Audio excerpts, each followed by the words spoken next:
All right, we back. Row 26. Here we go. Week 2, NFL season. We're in the middle of it now. Tyler Smith got paid today. Hotz is feeling good. It's a Giants-Cowboys week. It's always special, obviously. Hotz and I go back with our bets with the Giants-Cowboys. There's some famous pictures of the both of us wearing each other's attire, essentially a full Giants ensemble, a full Cowboy ensemble. We've done it. So, Hotz, how you feeling? Notice how neither of us are wearing Giants or Cowboys this year. Tells you how you feel. At least you have the Yankees hat. I can't even rep the Mets right now. They've lost 7 games in a row. 7 in a row, 8 in a row. Yeah. So tough. But seriously, like the state, it's crazy that it's week 2, and you got to imagine both of these teams are thinking must win. Like the Cowboys can't lose to the Giants can't lose to the Cowboys. Else it's virtually season over for either team. Not that we had high hopes going in, so to speak. Yeah. But if there's any sort of surprise coming, you have to win this game for both teams. For sure. But there's only really naturally one place to start the show, and that's of course Harold Fannin. What is he worth in your league? Maybe 30% of your fantasy budget when no one else puts in a single bid. Maybe nothing. Maybe it was one fucking game. And obviously it's a with Logan Wilson getting hurt. By the way, the middle linebacker, literally the Mike getting hurt in the second quarter of that game, and the Bengals as a whole probably being a bottom 5 defense in football. A lot left to be seen, we'll say, about Harold Fannin. We'll see how it goes. Could be great, could be nothing, but I guess it's a risk. We'll find out.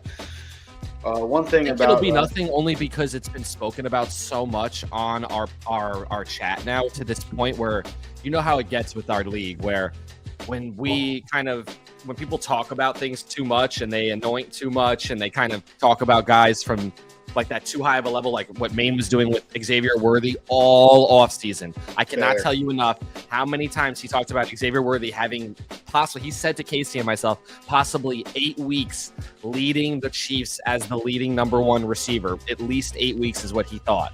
That's a wild. Even the week that he was in, Hollywood Brown paced him by a mile. Hollywood Brown had 10 catches for 100 and something yards in that first game. He barely played, right? He got knocked out right at the beginning of the game. The second quarter, I think it was, or something like that, or the first quarter. Yeah. I was in Vegas. It's hard to keep up. I was in Virginia, so but just so Harold Fannin, obviously, Bowling Green standout. We saw it when Maine shared the video from November of last year to justify his payment. That was very, very funny. Pre-draft video. Yeah, the Todd McShay draft video after he played Texas A&M last season. The one thing I'll take away from this, whole back and forth, is that Jermaine could never put together a mustache like this. So at the end of the day, he owes our league a mustache to be grown, and we know he was clipping that thing as he was going, because he would have looked like a wild motherfucker with that, because he can't. No, he would have looked like a 7th grader who shaved for the first time, maybe. We can get ready to the slate. We can kick it off from that spot with the Browns and the Ravens. Actually, when I'm looking at the injury report, it was the first game on the list, to be honest. Let me open the DraftKings Sportsbook, proud sponsor of Row 26. Pull it up. I love it. They sponsor the gambling losses I claim on my tax return in 2026 in advance. But no, I'll bring it up, and then we can kind of just say the over-under and the spread, and then kind of talk about it from there. So and I have the injuries for the games as well. So as we're picking these games, things to think about within the game. So we talk about the Browns and the Ravens. Obviously, a lot of chatter this week.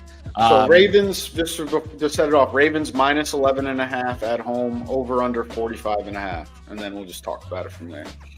45.5. So one stat to keep in mind for all the bettors out there, unders have been hitting at about a 90% clip to start the season. I believe the record at this point is 12-3 on the unders or something like that, something insane. So just something to keep in mind, that obviously teams are not really in their full swing of the offense just yet, possibly new coordinators, new players, however you want to put it. It's a lot easier for defenses to maybe get assimilated versus an offense getting in that rhythm. Even you see what's happening with Terry McLaurin on Thursday night, just not in rhythm yet with Jaden Daniels. And it takes time, So the under hit again on Thursday, by the way. So just something to keep in mind when you think about these over-unders. These two teams know each other very well. They play twice a year, every year. So there's no shock value with these teams. And the Browns defense fucked up Burrow last week. Like, let's be clear. Myles Garrett was a psychopath last week. I think he had 3 or 4 sacks in that game. Their defense was flying around. They have a new linebacker on that team. I forget his name, but he was a fucking dog last week. So I'll give my thoughts if you want to look up that linebacker real quick. Yeah, for sure. Yeah, I know the unders have been, obviously hot. They usually are week one. It's easier to play defense than it is to play offense. Offense is more choreographed. Defense is more reactive. So early. So it makes sense that it's a 90% clip at this point. It does make sense.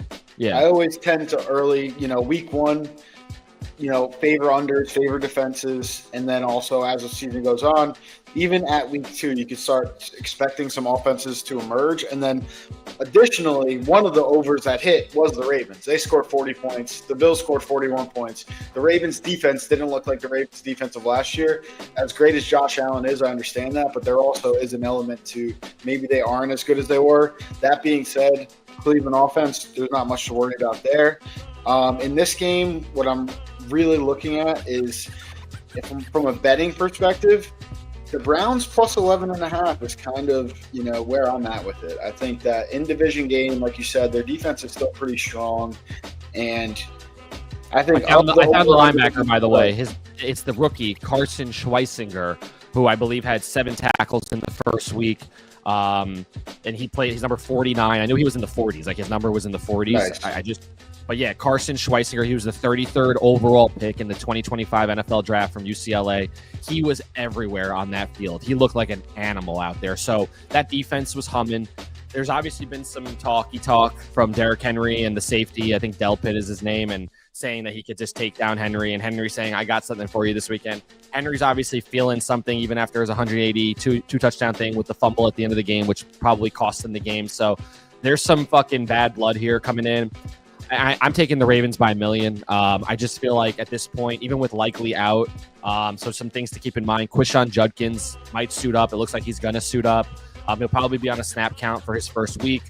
Patrick Ricard was out last week, so that's a note. That doesn't mean anything to me. The other guy that filled in at fullback for them was a beast last week. And Isaiah Likely's out again. Again, that doesn't mean anything to me when you still have Andrews. So I'm more lean, and Tyler Conklin looks like he might not go at right tackle, which is a huge loss. He's very questionable. He has an eye sore or something like that, something going on with his eye, which is kind of crazy. It's like the biggest man on the field is having a problem with his eye, so that might be the reason why he can't play, which is fucking wild. But yeah, I got the Ravens covering. I got the, if you have the Ravens covering, I think taking the over makes a little bit more sense because it's such a big spread. So I think that's it's kind Jack Conklin. I think Tyler's the tight end.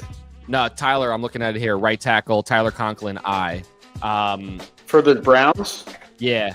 It's Jack Conklin, number 78. You're right. You're talking about I was talking about the tight end. Sorry, number 83. You're right. Sorry about that. Yep. You're on it. All good. Yeah. But thank you for that.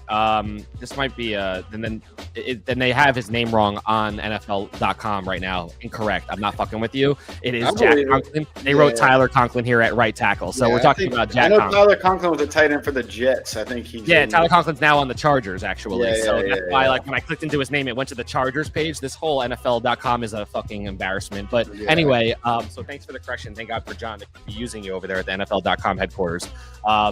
But nevertheless, Jack Conklin, right tackle, something to keep in mind. But, if you have the Ravens winning this game, then I would pick the over. If you have the Browns covering, then I would go with the under. That's kind of my combos for this. I like that. What are your thoughts on here? No, I like that. I think that's a good take. Like I said, I think just the AFC North is a kind of ruthless division. The Browns seem to play the Ravens tough. I know they won one game against them last year. Yeah. We'll see how it goes. And I think Flacco, Flacco going back to Baltimore, baby. Yeah, he's a guy. So, we'll you got the Browns covering here? What? You got the Browns covering then? Yeah, I said it earlier. I said I like the Browns. So we're on the opposite sides here, but look, that's the game. We can track it. We'll keep it tracked. We'll figure out like who has the best record. We can do it like week to week. That's good. Well, if we're gonna pick every game, maybe we should if we're gonna do that, we should select a couple and be like what we're into. Okay. Because there's a lot of these games I just won't bet. Probably. Yeah, that game like is too big of a spread. We'll park that one. I think there's better matchups, juicier matchups. I'm gonna move to be like, we'll see what we're on opposite sides of, and then we'll go from there. But yeah, I think the next game we could talk about is Bills Jets. I'll lead it off here. We got the Bills -6.5 at the Jets, over under 47.5. Obviously the Jets offense looked really good in week 1 against the Steelers. Membu looked great against TJ Watt, looking like maybe not the same thing as Fashanu last year over Bowers, with him over Tyler Warren. Still a lot to be seen, but very impressive in the first game for Membu. And obviously Justin Fields was able to pick up yards with his legs, throw the ball a little bit, made a questionable decision at the end of the game, but kind of a tough spot. I think he easily runs that for a first down. Yeah, but it was short on time, so maybe he's hoping he could get it to Garrett. Garrett can make it. It was a very, very. You had to be on it right there. Like you had to be right. Yeah.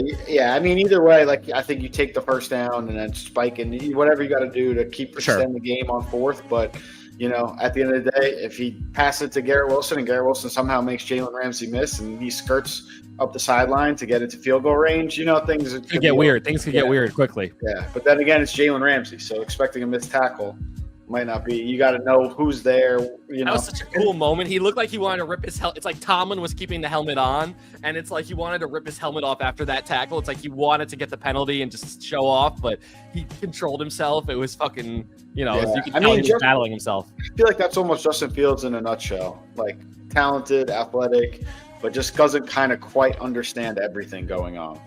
Yeah, I think that's that I could do any better, but I'm just saying in the terms of being an NFL quarterback, like you got to know before you throw that out and be like, one, Garrett Wilson could potentially just drop the ball. It's fourth down. Yeah, situational football you're talking here. You have the run that that's a first down. You could pump fake that, get 6 yards up the middle easily for a first down and extend the game. Or you throw it out there like I said, if your plan is like, hey, I want to be aggressive and see if Garrett can make somebody miss, Jalen Ramsey's not that guy. But to get back to this game real quick, I do think the Bills -6.5 is still the play. The Jets look good week 1, but the Jets are the Jets. The Bills are the Bills. And in terms of the over-under, I kind of would probably pass on this. But if I had to go for it, based on what the Jets did in week 1 and the Bills defense not looking particularly strong, especially against the run, and the Jets do have what's looking like a decent offensive line with Breece Hall, Braylon Allen, and Justin Fields to run the ball. I think probably the over, but that's a high number in the NFL. What's the number on the over-under again, John? 47.5. So a couple things to keep in mind here. I agree with your stance about – so one thing I want to talk about is the Jets defense and where they've hung their hat in the last couple of years and where it was supposed to be, which was that Aaron Rodgers game manager comes into a top 3 defense and they win a bunch of games. And this defense has looked like shit for the past 10 to 15 weeks they've played football. I'm not even fucking with you that it feels like their defense, their identity since Mosley retired, they're just DJ Reed's no longer there. They've been through a lot of attrition. It's just like they don't really have the strongest pass rush anymore either. And they got rid of Huff and they took on the whole Reddick thing, and that blew up in their face. So I just feel like the Jets defense is dog shit. And giving up so many points to a brand new offense with Aaron Rodgers, a guy that was in your building, who you should know everything about because you practiced against him every fucking day. In some way, you should know some tendencies about him and how he likes to play football. The idea you give up 40-plus points is just insane to me.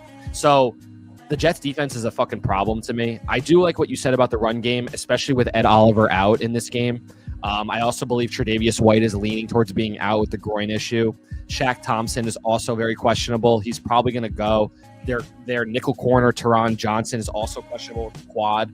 So they got a lot of banged up people on defense for the Bills as well. Ed Oliver being out in the middle, like talking about a top 3 defensive tackle in football. So that's a huge missing piece there. You talk about that running game. So I would lean towards the over on this if I was going to choose something. Like you said, it's a fade, but definitely the Bills will cover here. The Bills are probably going to stomp the shit out of them because they'll just get a few more stops at the end of the day. And stopping Josh Allen is just not a thing. And after that fourth quarter last week, I feel like it's just going to trickle into this week, and he's just going to stomp them out. So, Bills all the way. No, I like that. I like that take. Like I said, we're both on the Bills minus 6.5. I think we're both favoring the over based on everything you said. I guess with the Jets this week, the one thing I'll say is like the one thing I'd be worried about with both the over and the spread is the Jets just controlling the clock. And are they capable of just hammering it home with Brees, read optioning with Justin Fields, throwing some quick screens, some slants to Garrett Wilson? Like, where are we at in terms of the Jets' just overall ability with a great week one? Obviously they lost on a 60-yard field goal virtually. Obviously they had some time after that, but they were going toe-to-toe with a good Aaron Rodgers playing his best ball. Yeah. Are we looking at the Jets as a potential first time making the playoffs in 12, 13 years? Or is it just – if they had one week one and they beat Aaron Rodgers, the former quarterback, and they juiced it a little bit and got on their merry way, great. But it feels like they put everything – they threw the kitchen sink at Pittsburgh on offense, and it still wasn't enough. They scored 40-plus, whatever it was, still wasn't enough. So I feel like that could be demoralizing in another sense. And then the second thing I would say is that Fields is more impressive than people like to give him credit for. Like you talked about, the situational football awareness is his biggest issue. But, I mean, he even hit Garrett on an outpost, like an up and out post type of thing towards the pylon, which was a beautiful thrown ball. I believe it was in the first quarter for a touchdown.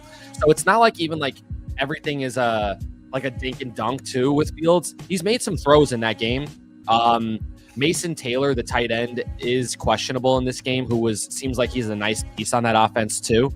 I hope he goes because he has an ankle thing going on, but he's a nice piece to go with Garrett. But again, it just gets back to the point that the juice for the Jets was last week because of Aaron Rodgers, because of all the shit, and they didn't get out of there with a win. So it felt like I don't even think we'll see a better offensive game from the Jets the rest of the season. There's my hot take. I literally don't think the rest of the season the Jets will play as well as they did in week one on offense.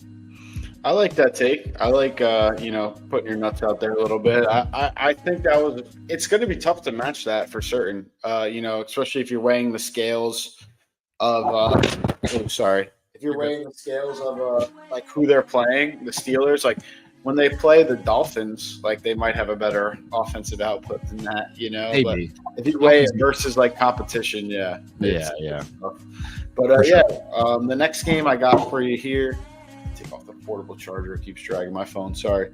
You're good. The next game I got here, Giants Cowboys.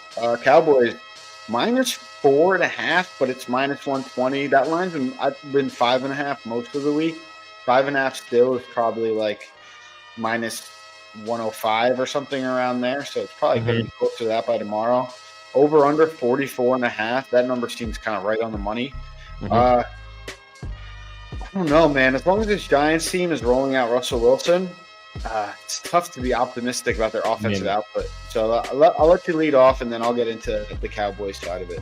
Yeah, a couple things to keep in mind. Obviously, the worst contract on the Giants right now, who's turning out to be a flameout, is Andrew Thomas. Unfortunately, after his one Pro Bowl season, he's out again. This foot thing is becoming a redundant issue. I don't feel like, I don't know what to say about this guy and this contract. It's so fucking annoying. Wan'Dale Robinson's questionable. He's a nice security blanket, but and Deron Bland's out for the Cowboys, as we know, with the foot. I'll say a couple things. Well, number one, if we're just talking about Cowboys on how they played last week, super impressive. I just want to be clear. With all the shit with Micah, all the negative press, there was all the reason in the world for them to throw up a stinker against Philly. And by all means, they should have won that fucking game. They had every opportunity in the world, it felt like, to win that fucking game. And it was all out there for them. As Al Pacino says, the inches we need are all around us in his famous speech or whatever he said. That was truer than ever for the Cowboys last week against the Eagles. So that's number one. Number two, Dak looks like he is back to that form from 2 years ago. My man was throwing dimes all game. He was getting let down by his players all game long. CD let him down with a multitude of drops. He catches one of those balls. They're in a different place in that game. And even Ferguson, he threw that fucking seed into the end zone when Ferguson got popped and earned the penalty. That was a ball, man. That one and the one to CD across the middle. Dak is There used to be a time where everyone was like, can Dak make all the throws? That time is way over now. My bro can make every throw, every single throw. So that's exciting to me for the Cowboys fans. I think that they're a playoff team. And like you said, if we bring it to the Giants, there's just no juice, the life. They felt lifeless on offense. It wasn't that they weren't just scoring. Like in J.J. McCarthy, when you watch that Inside Tracks and you listen to like what happened with that game when they weren't playing well, there was still juice on that sideline. There still felt like there was something there. They felt like they could get some stops and get it going at one point or another. With the Giants, it just felt stale. And that's why I feel like Jackson Dart we're going to see before you know it, because it's stale when it comes to Russell Wilson. It's not that Russell Wilson can't play football and, you know, call the line of scrimmage and do all the things and kind of, as we call it, go through the motions. It's just stale offense. It's a stale. I'd even rather have Jameis out there in a lot of ways and just slinging the pill around. So, you know, until the Giants figure out what they are on offense, and they always come out slow. This is about the 5th year in a row they've lost game of the week 1. It's the I don't know how many games now Dable's coached where his team has scored less than 10 points. It's getting to a point where it's like, who's the issue? Is it the quarterback every time now, or are we going to arrive at the point that Dable is just not a great play caller and his offense is just not structured to have success unless the quarterback is a fucking monster? Like I just I'll go ahead and touch on a couple of things you said there. Starting with the Dak, you know, like, can he make all the throws? And I think we're kind of in agreement there that he looked great last week in terms of getting the ball where it needed to be. I think the question with Dak now is he's still as mobile as he once was, because I feel like he really didn't break the pocket, let alone take off and run with the ball. But the line's good, John. Your interior is one of the best interiors. No, the line looked good, but still it's statuesque. So Hurts has a good line too, but on 3rd and 4, if he sees his first read isn't there, he's gone down with his leg. But he's not a progression quarterback. Dak's a better quarterback than Hurts. But my point being is, like, sometimes you got to make choices that are like, okay, let me take off with the ball and get the first down. Like, you know, it's about decision making. And if Dak is, because of his injury history in the past few years, maybe a little tentative to run, that does take away from the Cowboys offense. And that is something that's going to come to bite them in the ass when people watch more film and they're like, oh, Dak had this running lane, Dak had that running lane, and now he's in his 5th progression instead of taking the first down on 3rd. Like, we don't have to worry about him running the ball now, and that could hurt them. As for the Giants and Russell Wilson, it never made sense to me to ever start him. It didn't make sense to me to sign him after you already signed Jameis. It didn't make sense to me to sit Jackson Dart. I've been on that page since day one. You get better by playing. And now you're into week 2 of Russell Wilson, and now not only are you going to lose games, you're going to lose the locker room. I think Malik Neighbors is not a fan of this. I think that Tyrone Tracy is not a fan of this. I think that Theo Johnson is not a fan of this. You got these young skill position players that are with this, you know, borderline dinosaur, and you're going to run them out of the building. Cowboys, I don't know if it's just with Dak or overall. I think they've won 13 straight against the Giants, if I'm not mistaken. With something Dak, like that. Something like that. With Dak, I think it's like 7 straight, maybe, or 8 straight. I think, if anything, it's like they might have lost one when Dak was hurt. Since Dak has it's either Dak 13 straight or the Cowboys straight. But there's no, like, Dax is not like shorter. Like I think Cooper Rush beat us as well. They might have lost with one of the backup quarterbacks at one point, but Dak hasn't lost to the Giants, I don't think, since his rookie year. Let me pose this to you: if Dak was out and they were coming into and they were going into Dallas to play Milton III, who you taking? Remove yourself as a fan. Yeah, no, I mean, I probably still would take the Cowboys. That's what I'm saying, and that's exactly where, like, That's ugly. It's tough. It's tough. The Giants are in a weird spot right now. I think, like, that they may be over focused on defense a little bit. Not that I'm saying Carter was necessarily a bad choice, but like, no, the defensive line kept Washington at bay probably multiple possessions last week to give them an opportunity to get back in the game. I watched the game, John. The defense played well. Yeah, no, I'm not saying the defense is bad, but I'm just saying they over addressed it in terms of, all right, and under address the offense. Like, I see that point. I think they could use like I said, Abdul Carter. You got to draft, transcendent potential players when you have the chance to. But I'm saying, like, going after Brian Burns, going like drafting Abdul Carter at number 2. Yeah, but I'm saying Carter, like, you kind of had to do what you had to do there. Thibodeau, like Thibodeau, maybe signing a Debo, signing Holland. Yeah. Yeah. So I think their offense maybe struggles because of that. But either way, I think the Cowboys, it's tough because, I think they'll be able to run the ball and they'll be able to throw a little bit too. I think they win probably something like 28-17 in that range. Yeah, something like that, and just sneaks over the over, sneaks right under the under. That over-under is really, really scary. I would stay away, far away. The over-under is pretty close. So I think I think right. Ferguson's going to have a game. We've had problems guarding the tight end since the beginning of time. I think it continues. I think CeeDee's out for blood because of last week and how he feels he let down the team. Could see CeeDee having 150 yards, 2 touchdowns, just going fucking nuclear. Yeah, I don't even see the running game because I feel like when you get off these games where guys have big drops who are superstars, you just wait next week. It's going to get scary. These guys don't this is not like I'm sure CeeDee all week is out for blood, smelling blood all week. And they're going to take it out on the Giants. And the Giants don't smell like they feel like they earned, like they were supposed to win last week. It felt like they did exactly what they thought was going to happen, which is like they played, they lost to the Commanders. They move on. It's just like very par is the course. Fair enough. All right. And then the next game, we got the LA Rams traveling east to Nashville to play the Titans. Trap game. We got the Rams -5.5, over under 41.5. This game's really trappy. I think the Titans defense is sneaky good. Yeah. We'll see how they do running the ball. It's tough with Pollard. He got banged up. Spears is still out. A lot of iffy. You got that young kid. What's his name, John? Kike? I think the guy that I'm thinking of is like McCluster or something like that. Let me see. I'm gonna look at it right now. Hold on. I think his name is Chike or something like that. He's got some good speed. I think he got in the game last week. Like that, right? Yeah, Julius Chestnut is the other guy. I know him. Yeah, Chimere Dike is the guy they put at running back a little bit last week too. He's a receiver, but they were running him at running back a little bit. Yeah, I don't know much about him if I'm being honest. I just know Chestnut. Yeah, Julius Chestnut, and then they brought up Jordan Mims from the practice squad. Their running game is atrocious. Yeah, like you said, the defense, I'm a fan. There's a lot of guys on this defense I'm a big fan of. I've always been a Jeffrey Simmons boy. That's a fucking steady Eddie, Cameron Hayward type of guy that you just want on your team. Arden Key's a fucking animal at like that, that gadget linebacker, fucking pass rush. Amani Hooker, they gave money in the offseason. The secondary's good with Brownlee Jr. and L'Jarius Sneed. So they got some guys out there. It's a sneaky team. It's a really, really sneaky team. Cam Ward got let down last week. I think there were 9 drops I saw, or 8 drops. I saw his dad freaking out in the stands. I saw that video of his dad basically leaning over the middle, the fucking railing in the middle of a fucking section, just like keeling over because there were so many fucking drops. So it's a weird game. What's the line again? I believe it's 5.5. Yeah, -5.5 for the Rams. It just reeks.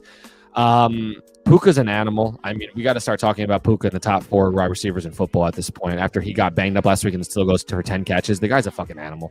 Devontae's still finding his role in that offense. You could see him maybe getting a tutty. Yeah, Stafford's still Stafford. The travel is always what gets me with these games, traveling all the way to Tennessee from LA. That's a big travel.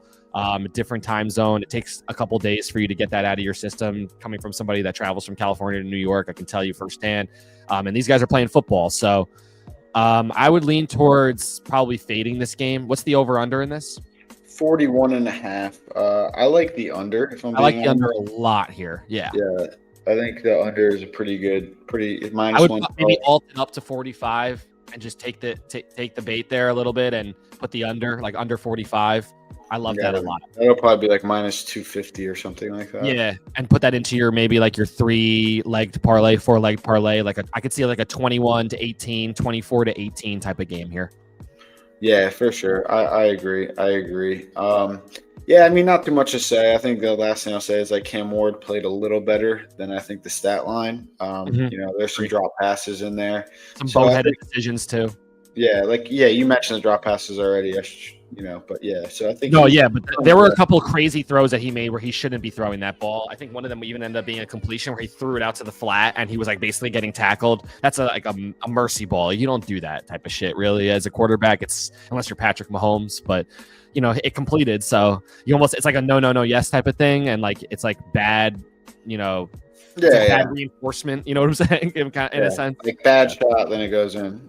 Yeah, exactly. So we'll see what happens here, but yeah, I would lean on the under here and fade the game. All right, and then coming up next, we have Seahawks and Steelers. We talked about the Steelers a little bit earlier when we were talking about the Jets. The line is Steelers -3 at home, another team traveling, Washington to Pittsburgh. And then the over-under is 40.5. That seems just about right. Yeah. I think that the Steelers defense might have underperformed a little bit against the Jets offense, like we talked about, but I do see a bounce back week here with Darnold at quarterback. JSN without Metcalf is kind of seemingly, a one weapon kind of team. Good running game, to be fair, but it's tough. I think it'll be tough to travel and put points on the board and hold off Aaron Rodgers. I like the Steelers here. Like you were saying, maybe fade the spread and just put the money line in a parlay, potentially even with that alternate line and the Rams Titans over. Yeah. Something like that. What's the spread here again one more time, John? -3 Steelers, and the line's -115. So I'd alt that up and get the +3.5 for the Seahawks. I like the Seahawks to maybe outright win, actually. I don't like Devin Witherspoon being out. He's doubtful to play. That's their nickel corner, their stud. I hate that for the Seahawks.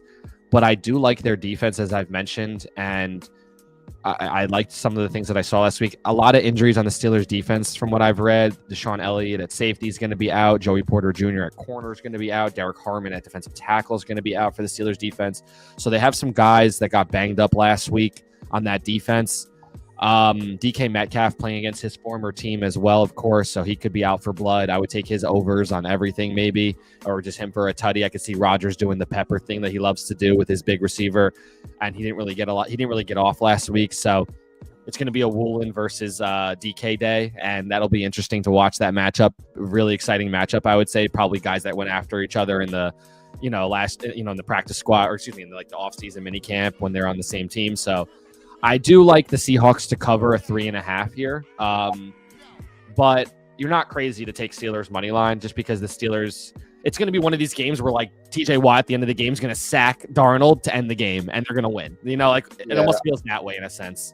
I think it's like one of those things also, we always overreact to week one and like, the Steelers defense couldn't hold down the Jets. And then now the Seahawks have to fly and, jet lagged and play the Steelers at 10 in the morning their time. And, it takes time to get going, Like I said, I think I was impressed with the Jets offensive line, particularly Membu. Steelers defense looked like shit, though. You think about how many points they gave up to a Justin Fields. Like, that is a little worrisome to me. But I would say would you say the Jets have better weapons than the Seahawks? Yeah, I think they have a better running game, better offensive line, and, the quarterback might be a push. I know Darnold played great with the Vikings last year, but I just think the Vikings are actually a really, really good team. Like, even people who maybe think the Bears stink because they kind of blew a lead, like, I actually think the Vikings are very good, and that's not even a bad sign for the Bears. But we'll get into – there's obviously we could just naturally get into that game next. The Bears play the Lions. The Lions are -6.5 at home. The over-under is 46.5. This is the trickiest game of the week by far, John. Yeah, the line feels big, but then again, is it the Lions kind of get-right game? But it's also week 2 for a get-right game. It's like, are the Lions actually good? Like, the Lions are dead if they lose this game. Yeah, they're approaching it for sure. The Bears might be dead if they lose this game. This is a big game. It's similar to the Giants-Cowboys we talked about earlier. Like, maybe the difference is Lions have expectations, obviously being a good team the last couple of years. But correct. The Bears do too with the Ben Johnson thing and all that hype. Yeah, and they seem to have improved and have some good skill position players. But I guess, I'll just start where it should end, and that's Caleb Williams. I think at this point we've seen enough tape that, like, he needs to make better decisions. At this point we can say, like, all right, he's talented, he's this and that, he's young, blah blah blah. But it's like, okay, like if he doesn't start making better decisions, like people will be calling for Bajent. It is getting to that point. I have him in Dynasty. I'm waiting for it, brother. Yeah, I'm not, and it's not. I don't think, especially when they gave him the contract, 2 years, $10 million. That's a nice backup money. Probably one of the best backups in football. He has great, he had a great press conference after that. And I think he's a competitor, and obviously he's driven based on where he's come from. And I think that... And he's a loved guy in the fans because of Hard Knocks. Yeah, and maybe even beyond Hard Knocks, like in the locker room, like there's got to be at least, if not... He's painting his nails and has yellow earrings. Like, it's going to get old fast. I mean, I think there's a lot of young guys in that locker room. I'm just saying, that type of stuff gets old when you lose. But I also think like nobody cares. I don't think it's like it's an old man take to be like, oh, he paints his nails. Oh, he's got. I don't think other 22-year-olds. I more mean that like it's a pile on. Like it's not the. It doesn't. It's not. I think it's a. What I'm talking about is locker room. It's a media pile on. It's a fan. Yeah. I don't think the guys in the locker room particularly care. But if they, when you're losing, and you're hearing his play. The fact that he paints his nails doesn't make his decision making worse. Correct. Like that's like. But I'm saying Tyson Bagent is a likable guy. He's a gamer. There's at least a small contingent of Bears players who are kind of thinking maybe this is the move. And now, with every loss, with every bad decision, with every play, that sentiment grows, and it's I don't want to say cancer because it's not the right word for it, but it's a thought bubble that just gets bigger and bigger and bigger with Bagent in the middle of it. And I like Caleb Williams. I think he's super talented, but he isn't making fast, correct decisions, and that's what separates you at the NFL level. Yeah, he's making bad decisions, and then on top of that, he's missing throws. And if it was just missing throws, it's like okay, he could tighten that up. But the decision-making and missing throws, it does start to be like, this might just be a bust. Maybe not just Jaden Daniels is better than him, Bo Nix is better than him, and J.J. McCarthy's better than him, Hell, Spencer Rattler might be better than him, Spencer Rattler was a drop pass away from tying that game at the end of that game last week. We'll get to that in a second, but my God. The guy's 0-7 as a starter, and he's had so much bad luck. It's crazy. Yeah, but as for this game, I mean, it's tough to bet either side here. The over/under as well. This game is really tricky. A couple things I want to point out, though, John. So on the Bears side, Kyler Gordon at safety is going to be out. On the Lions side, though, trending out is left tackle Taylor Decker. Kirby Joseph could be out at safety. It's two huge losses, to be honest, big losses. For the Lions, defensive coordinator, offensive coordinator, it seems like they don't have a rhythm yet. So when you trade coordinators, we know how that go. It happened to Philly, and it took them a year, and they played like shit that year that they lost their coordinators after the Super Bowl. That next year, they lost to the Giants in the last week to Tyrod Taylor. So it's it takes time, no matter the talent on your team. I don't give a fuck about talent. Coaching is huge. In the NFL, more than any other sport, coaching matters more than ever. So that's a couple things I wanted to point out. The other thing I wanted to say about this game, about what you said about Caleb, it's not that also the completions that even he has, those balls that he threw to DJ Moore where it's a hospital ball and gets this guy killed, even the ball that he threw to Kmet where Kmet comes down with a one-handed catch for him, even the completions a lot of times feel like they're fucking crazy throws. And then he has DJ Moore wide open. He steps out of bounds on another play and it's a sack. Like you talk about situational awareness about Fields, it's the same dumb shit. And you brought up J.J. McCarthy. J.J. McCarthy looked like he had the same exact MO as Caleb, and Caleb's in his second year. It looked like they were both, you know what I'm saying? Almost looked like J.J. knew the game more in a lot of ways. Had the situational awareness more, had more of that understanding more than a guy like Caleb who's gone through a whole season. Has played on Thanksgiving and has played in big games. So I don't know. I'm just I said went away from Swift too. Swift looked great. They went away from him. He was running the ball so hard, and for some reason, they go away from him. Loveland was an absentee for that whole game. I don't know where he was. I felt like the tight ends were barely involved. You talk about Ben Johnson, but I'll be clear. Ben Johnson called a shit game, in my opinion. We're just calling a spade a spade. He went away from what was working, They didn't really stick to their guns. They had a lead 17-6 in that fourth quarter. There was no reason to go away from Swift in that game. I was against Swift. I was crying. I was waiting for this guy to fucking score. And for some reason, it didn't happen because they kind of went away from it. He was killing it. He was running so hard that game. So, and, I don't know. I feel like there's a lack of trust a little bit with Ben Johnson, but it's also like he's trying to instill the trust into Caleb by giving him the ball and letting him throw more than he probably should be throwing.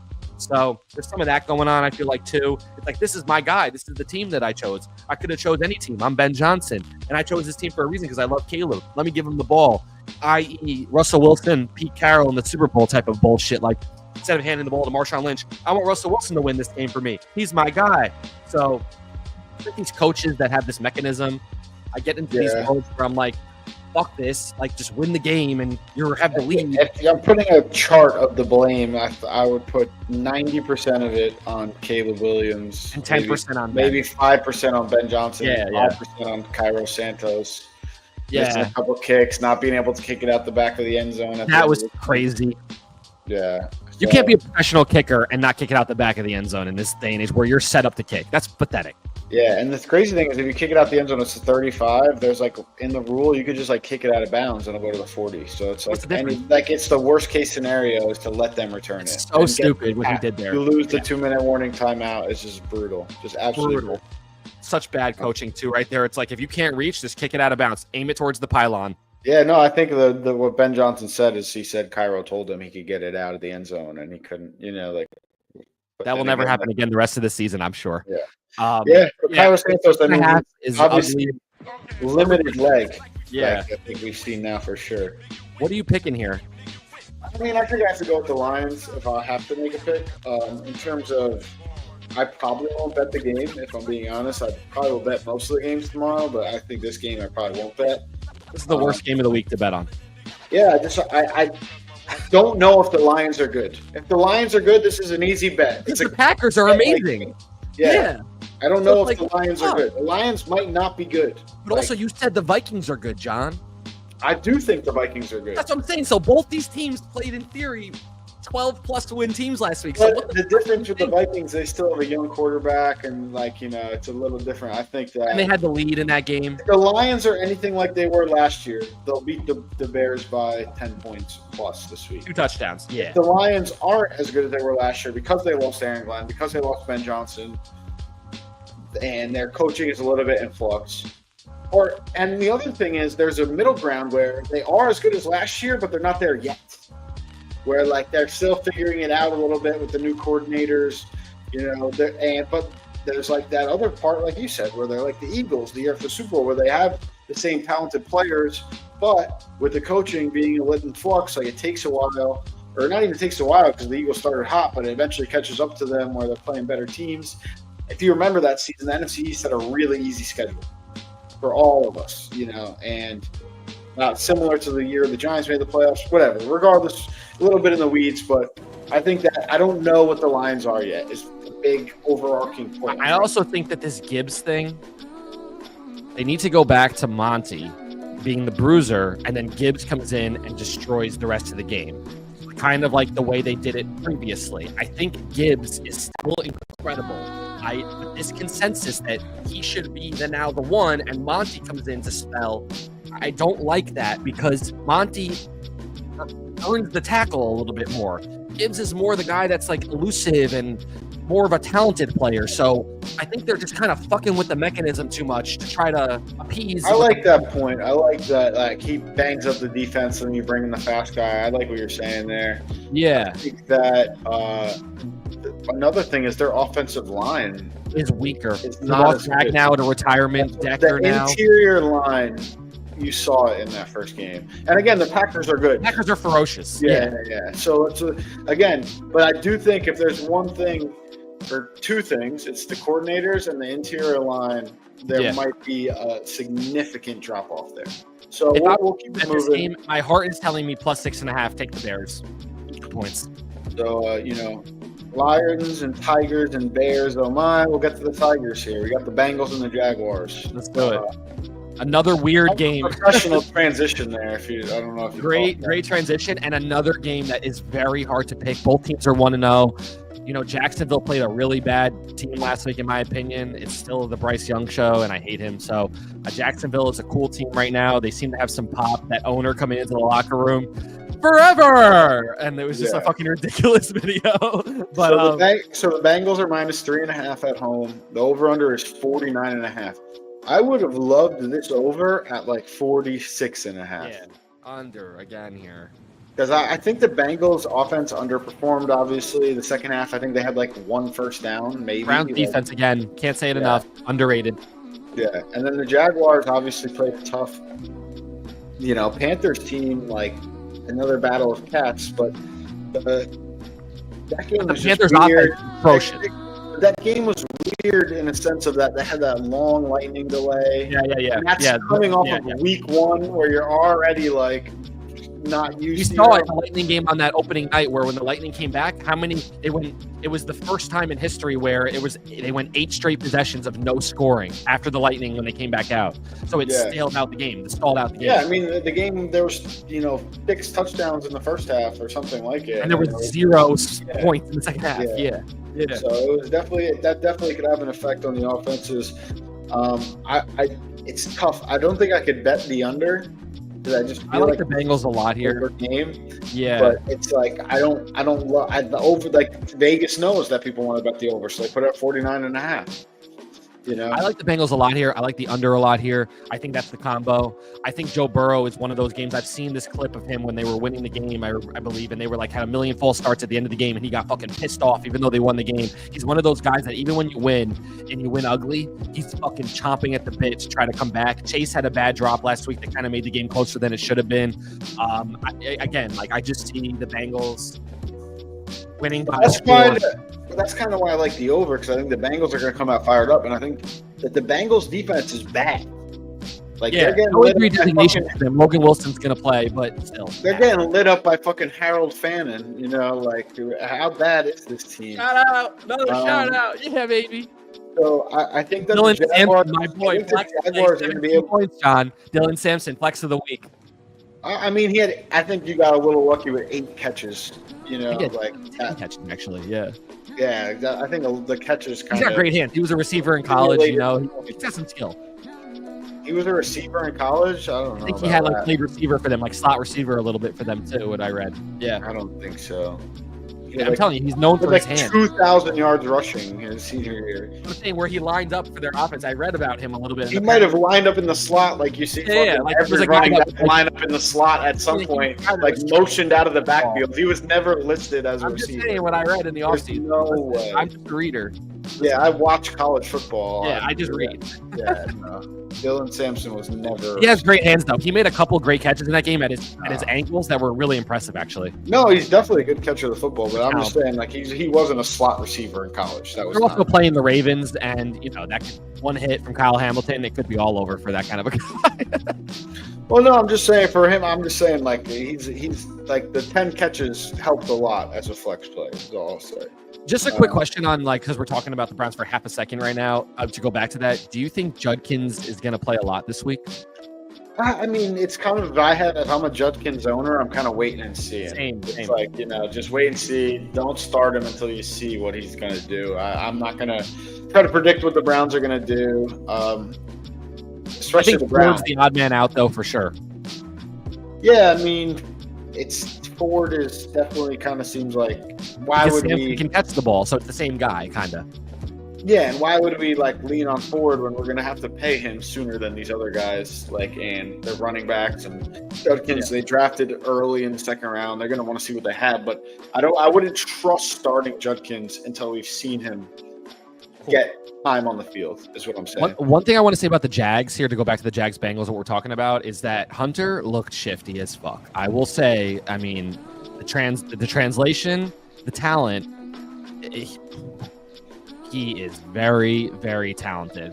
I wasn't a hater coming out. I was just moot on the point. I didn't really, I obviously don't watch Colorado games like that, even when they were in the Pac-12, and obviously we keep an eye on Stanford. But I'll be clear, bro is fucking shifty, man. Shifty. Separation created a lot. Yeah, I think they're trying to play him more on defense this game. We'll see. It's tough. It's tough. Who's he guarding? I mean, he's a good corner. I mean, he could play. You think he's going to guard T. Higgins? I don't think he's going. I don't know. Maybe. I don't know. I'm here for the popcorn for him to guard Jamar Chase or T. Higgins. That'd be fucking dope. Yeah, I mean, he's going to have to. If he's going to justify that pick, he's going to have to do it at some point. Who do you got in this game? I think I have the Bengals. I don't know if I'd bet the spread. Maybe put the money line in a parlay at home. Bengals are 3.5. You said? Yeah, Bengals minus 3.5. Probably shoot that down to 2.5. Yeah, something like that. I can see them winning by 3 a lot. But at that point, I'd try to take the money line in a parlay. Yeah. If you want to bet, 140 to win 100 on, minus 2.5, that's not a bad bet either, I guess, Yeah, but I like the under here too a lot. 70 to win 50, whatever, something like that. Let's see the Bengals winning like 27 to 12. Yeah, I could also see them losing. That's the problem. Especially early season Bengals. Yeah, they got the win, but the Browns might be one of the worst teams in the NFL. I also think the Jaguars did the Brian Robinson thing, cart before the horse. Eckler just got hurt. They just traded Tank Bigsby. And, ETN, 1 week, one big rush. You have him and Tootin now. It's going to be like, and now you have, it's going to be eerily similar to like the Krosky Merritt thing where Tootin becomes. I'm assuming that Tootin, they believe in him and more than they believe in Bigsby.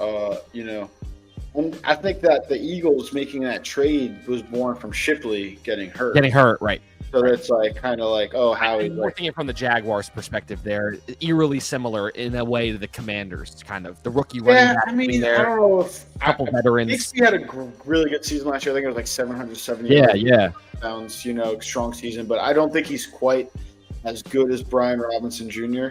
And I do agree with the general manager thinking we don't need 3 quality running backs. If they believe in Tootin and they have Etienne already, you could kind of rock with that. Just like I think of the Commanders, you had Eckler and Crosby Merritt. And the difference, obviously, is that Eckler is a lot older than Tootin or Etienne. Like maybe that, like you said, cart before the horse because he's 30 or whatever, Right. And had seasons as the number 1 guy. In 1,000 yards, over 1,000 yards. Yeah, so he's got miles. But we talked about this game for a good minute now. I also, one last point on this, the Brian Thomas thing. We've talked about Brian Thomas in the offseason being a huge piece, but one thing that we didn't really give credit to, and we can mold this into the Niners game because Mac Jones is going to be starting there, which is cool, so we can talk about that game next if you're down. But Mac Jones, when he played with Brian Thomas, his stats were exponentially better than when they played with Trevor Lawrence. So when all those Brian Thomas owners out there, I'm one of them in my family league. And, we both of us were very much on BT Jr. in the preseason because we love him. I'm not concerned, but I do want to keep an eye on how Brian Thomas's target share is going to look as we move forward with Trevor Lawrence. That's the only thing I wanted to talk about. He did have an end around for a touchdown. Obviously, it was a walk-in. It was a great play call. But this is just something I'm just bringing up to make us put on notice that his stats with Mac Jones last year were very good, and it seemed like I believe he had more touchdowns with Mac Jones last year than he did with Trevor Lawrence. Yeah, I'll try to deep dive on that and fact check you on that quick. I heard it earlier when I was listening to a podcast, if I'm not mistaken, that was true. I don't know if yards was more, but it felt like he was targeting BT more than Trevor Lawrence was. Yeah, I'll go into the game logs. The next game, I'll look into that while we start with the next game. And natural transition again. We're professionals out here. 49ers and Saints. Weird game. On the road. They're traveling to New Orleans. I think it's a 2-hour time difference versus a 3-hour like some of these other traveling. Yep. I feel like for teams like in the same conference, the 49ers don't play the Saints very often. It's rare. I can kind of remember that McCaffrey-Kamara game from a couple years back, but something in my brain. You might have a better. But it's not like I have context at all. But I kind of just eerily think about it when they I don't know. It might have been with the Panthers or something maybe, or it was like a Kaepernick game actually, if I remember. Maybe the last game I remember these teams playing in my head, in my football lexicon. Right, is the playoff game. It's the playoff game with Alex Smith versus Drew Brees. Right. In the playoff, and Dante Whitner laid the hit on fucking Pierre Thomas. Yep. That's the last game I remember these guys playing. Thomas, shout out. They probably played since then, but for in-conference matchup, we see the Chiefs and the Eagles play out of conference every year the last 4 years, and then we see an in-conference matchup barely happen. This is one of those. I feel like we never see the 49ers and Saints play. Just a side note, but in terms of this game particularly, this is a very weird game to me. 49ers only 3-point favorites against kind of a hapless Saints team. On the road, fair enough, and the over-under is 40.5. So I'll let you lead off, and then I'll respond. Yeah, so obviously Brock Purdy is going to be out for, they say, turf toe. I know there's a left shoulder thing, but it's mainly the turf toe from his push-off foot, his left foot. So, or excuse me, his right foot. So, he's going to be out 2 to 5 weeks. Juwan Jennings is questionable going into this game. Trent Williams is questionable as well. He might suit up. A big injury for the Saints. Their star safety, Julian Blackmon, is probably going to be out for a while, unfortunately. Chase Young is going to be out again. That's not huge impact. He's kind of a rotational defensive end now in the league. Something's got to give with Rattler. It's just like he's 0-7 as a starter going back to last year. He's never had a professional win, I don't believe. So it's just tough. Mac Jones was a guy that Kyle Shanahan, according to all reports, wanted to trade up for in the draft. He's always been a Mac Jones guy. So that's something to keep in mind. Mac Jones is not a schlub. He did play some good football for the Jags last year. I think his dink and dunk ability to Christian McCaffrey looked in form last week. He was all over the field. Julian Blackmon at safety missing. I could see a Ricky Pearsall showing a little bit again. Ricky Pearsall looked like he was definitely a guy last week. They did sign Kendrick Bourne, who has a lot of rapport with Mac Jones, and they signed him this week, and he's going to be playing and suiting up for sure. My consensus is that the Niners defense is just better than the Saints offense, strictly put. With the defensive coordinator coming back, whatever the fuck his name is, help me out, the old head coach of the Jets. Oh my God, Gandhi. Salah. Yeah, Salah. Yeah, exactly. Robert Salah. So my feeling is that the Niners, even though Warner got hurt in the first quarter, he came back out and finished the game. The guy's actually from another planet. And he's not on the injury report at all. I don't know how that's possible. So I would say, and they have this other young linebacker on the Niners as well, a guy that they drafted who's supposed to be incredible. He's like replacing Greenlaw. I forget his name, John. You would know him too for sure. But he's another linebacker on that team who's supposed to be. He played really well last week. I watched that game, and obviously Nick Bosa looks really in form too. D. Winters is his name. That's him. D. Winters. So credit to you, real quick before we move on. The numbers are pretty similar with Mac Jones and Trevor Lawrence in terms of where they finish with yards, touchdowns, catches, but the targets are way up with Mac Jones. Yeah. I remember I heard that correctly, that Mac Jones is kind of a target hog for his number ones, for his main guys. The first couple games, he only had 3 targets, 7 targets. One of the game was 2 catches for 12 yards. That's like the first game of Mac Jones, but that was also against a Minnesota defense. Sure. And then it was against Detroit, only 5 catches, 82 yards. But then when the defense softened up a little bit, 10 targets, 12 targets, 14 targets, 13 targets, 10 targets, 11 targets. Every single one of those numbers is more targets than he had in any game with Trevor Lawrence.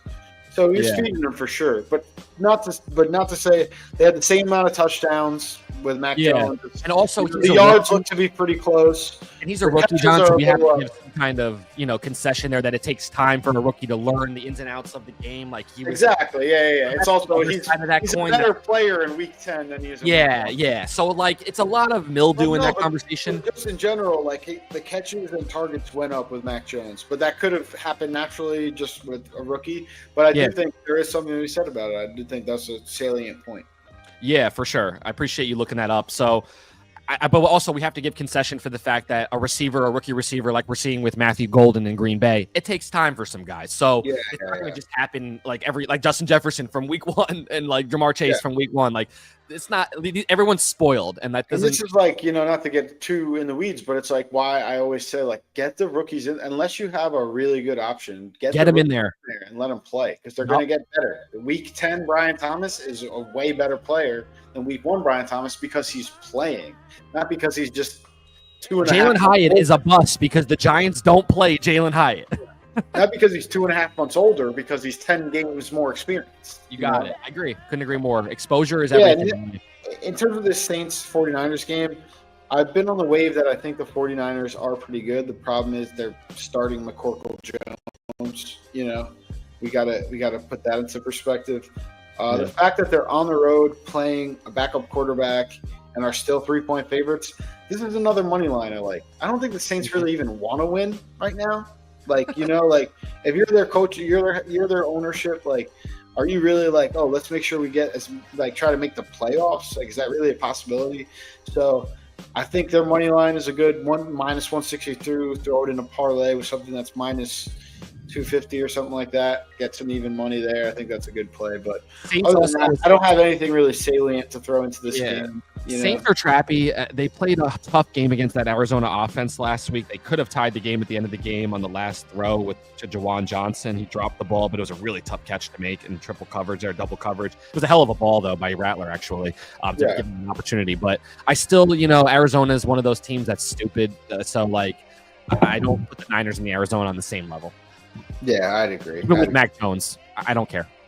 All right, and then we get to the next game. This is probably my – maybe I'm getting trapped, but I am willing to go out on that. You're going the Denver-Indianapolis Colts game, huh? No, I'm going the Patriots plus 1.5 versus Dolphins. Mega, whale play. I'll probably yeah. This is probably the pick. I think we're in unison. Yeah. At this point, I'll take the money line. Why do I need the 1.5 points? I'm probably going to put 3 units on the Patriots to win. I think the Dolphins are in complete disarray. But then again, this seems like a Vegas trap, but sometimes it's the reverse trap. You know what I mean?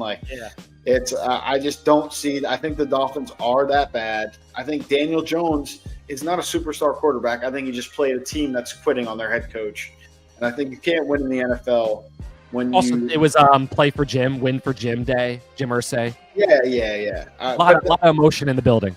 That's true, but I think it was in Miami, I think, as well, if I'm not mistaken. No. It was. You're right. They opened the. Yeah, that's what I'm saying. They opened up the thing to let Jim Irsay watch the game. They opened up the sky. Yes, you're right. But either way, I just think that the Dolphins are the. I think the Dolphins have the worst home field in football, John. Yeah, I think the Dolphins might be the worst team in the NFL, along with the Saints, and I think the wheels are falling off. I don't think. Not only do I think they're a team against the coach, I don't think the coach really even wants to be there. I think he's fed up. He's over it. Tyreek Hill hasn't caught a pass for over 30 yards in over a calendar year. It's crazy. The fastest player in the NFL can't make a 30-yard reception. They're in hell. I think they're waiting to trade Tyreek to when someone is dying. No suitors because of all the domestic violence bullshit. They think somebody could pop on that. I read on this. There's no suitors. Yeah, I think they will eventually, though, when a team's like, okay, we're actually better than. I think backdooring themselves back into that conversation, Well, let's just say 4 weeks down the road, somehow the Steelers haven't lost a game yet, and they're like, oh, we actually might have a chance to make a run here. If we get a Tyreek Hill across from a DK Metcalf, something like that. And I went to the Steelers or the Colts. The Colts are 4-0 all of a sudden, and they want another one guy, number one guy. Pittman, yeah. Yeah, it's something how quick. It's we always talk about. It only takes a week to just be I want that guy. You can trade. Yeah, it's 40 games in baseball. We could obviously see, something change, a material change. Someone's like, well, we're gonna ship our chips in. I mean, we saw with the Rams with Odell Beckham Jr. When they won the Super Bowl. And man, I'll tell you this also. We both talked about Waddle being a guy in this offseason. These receivers, it's over for fantasy for any owners. I would try to ship everyone out if you own any of these receivers in fantasy, because the only guy that's formidable on this team that from a fantasy perspective is Devon Achane. Tua is against any talent. That's also Tua's stats. Here's another stat for you I saw. Tua's stats against Vrabel defenses and Vrabel teams are terrible. He's never thrown a touchdown pass against them. So, another thing to think about is just it's going to be, I think Trayvon Henderson, I was reading, is going to get even that much more run this week too. Could get super exciting for him, which is great. So, yeah, I'm all over it with you. I got the Pats all over this game. Yeah, I think that Hard Rock Stadium is the worst home field in football. I cannot say that enough. I used to say it's FedEx Field, but it's really, Hard Rock is just so inviting now. Dallas used to be like this too a little bit. I think they still kind of are. AT&T is very inviting too to teams just because of the way it is. I don't know what it is in the air, but it just feels inviting. But Hard Rock is the worst home field in football, I feel like, at this point. Yeah, I mean it's tough. I think, guys, the Miami home field, why it's good is because people like to party there, and also it's just hot as fuck. So earlier in the season, the better it is for team like as a home field advantage. But I just think the Dolphins suck, and to get the Patriots at even money or plus 105. Christian Gonzalez is out for the Patriots again. Their star corner. Morgan Moses at right tackle is questionable. Hopefully he'll suit up. That's huge. On the Dolphins side, Austin Jackson, defensive tackle, is going to be out. Jalen Wright is doubtful, the backup running back. And then Ashton Davis, the safety, which could be the biggest piece if he ends up not playing. That would be a huge miss. And obviously, old man Darren Waller still has not suited up yet. He'll be out again. Not too worried about it. All right, we're getting finally into the 4 o'clock games. There's only 3 of them this week. There's a lot of 1 o'clock games to chew through. Another one we got coming out is, I think the best one to start with here is the Panthers and the Cardinals. Cardinals minus 6.5. Over under 44.5. I think where I'm leaning towards, before I just forget my train of thought, is Panthers really have no pass rush. And I think this is one of those games where Kyler Murray just fucking goes off. He's not a great player, but this is seems like they'll just not be able to get a rush. He'll stand back there, either hit Marvin Harrison or somebody or McBride, or he'll take off and scoot. If you get his combined passing rush props or something like that, I think it's a good bet this week. And your boy last week, Trey Benson, got off a little bit. Yeah. Maybe we said coming into the draft last year, we said, it takes time with guys. They need opportunity. Trey Benson broke off a nice 55-plus rush last week. He could be coming into form a little bit, kind of just sleeping there out there because, at the end of the day, he's still the backup to James Conner, so no one really has eyes on him just yet.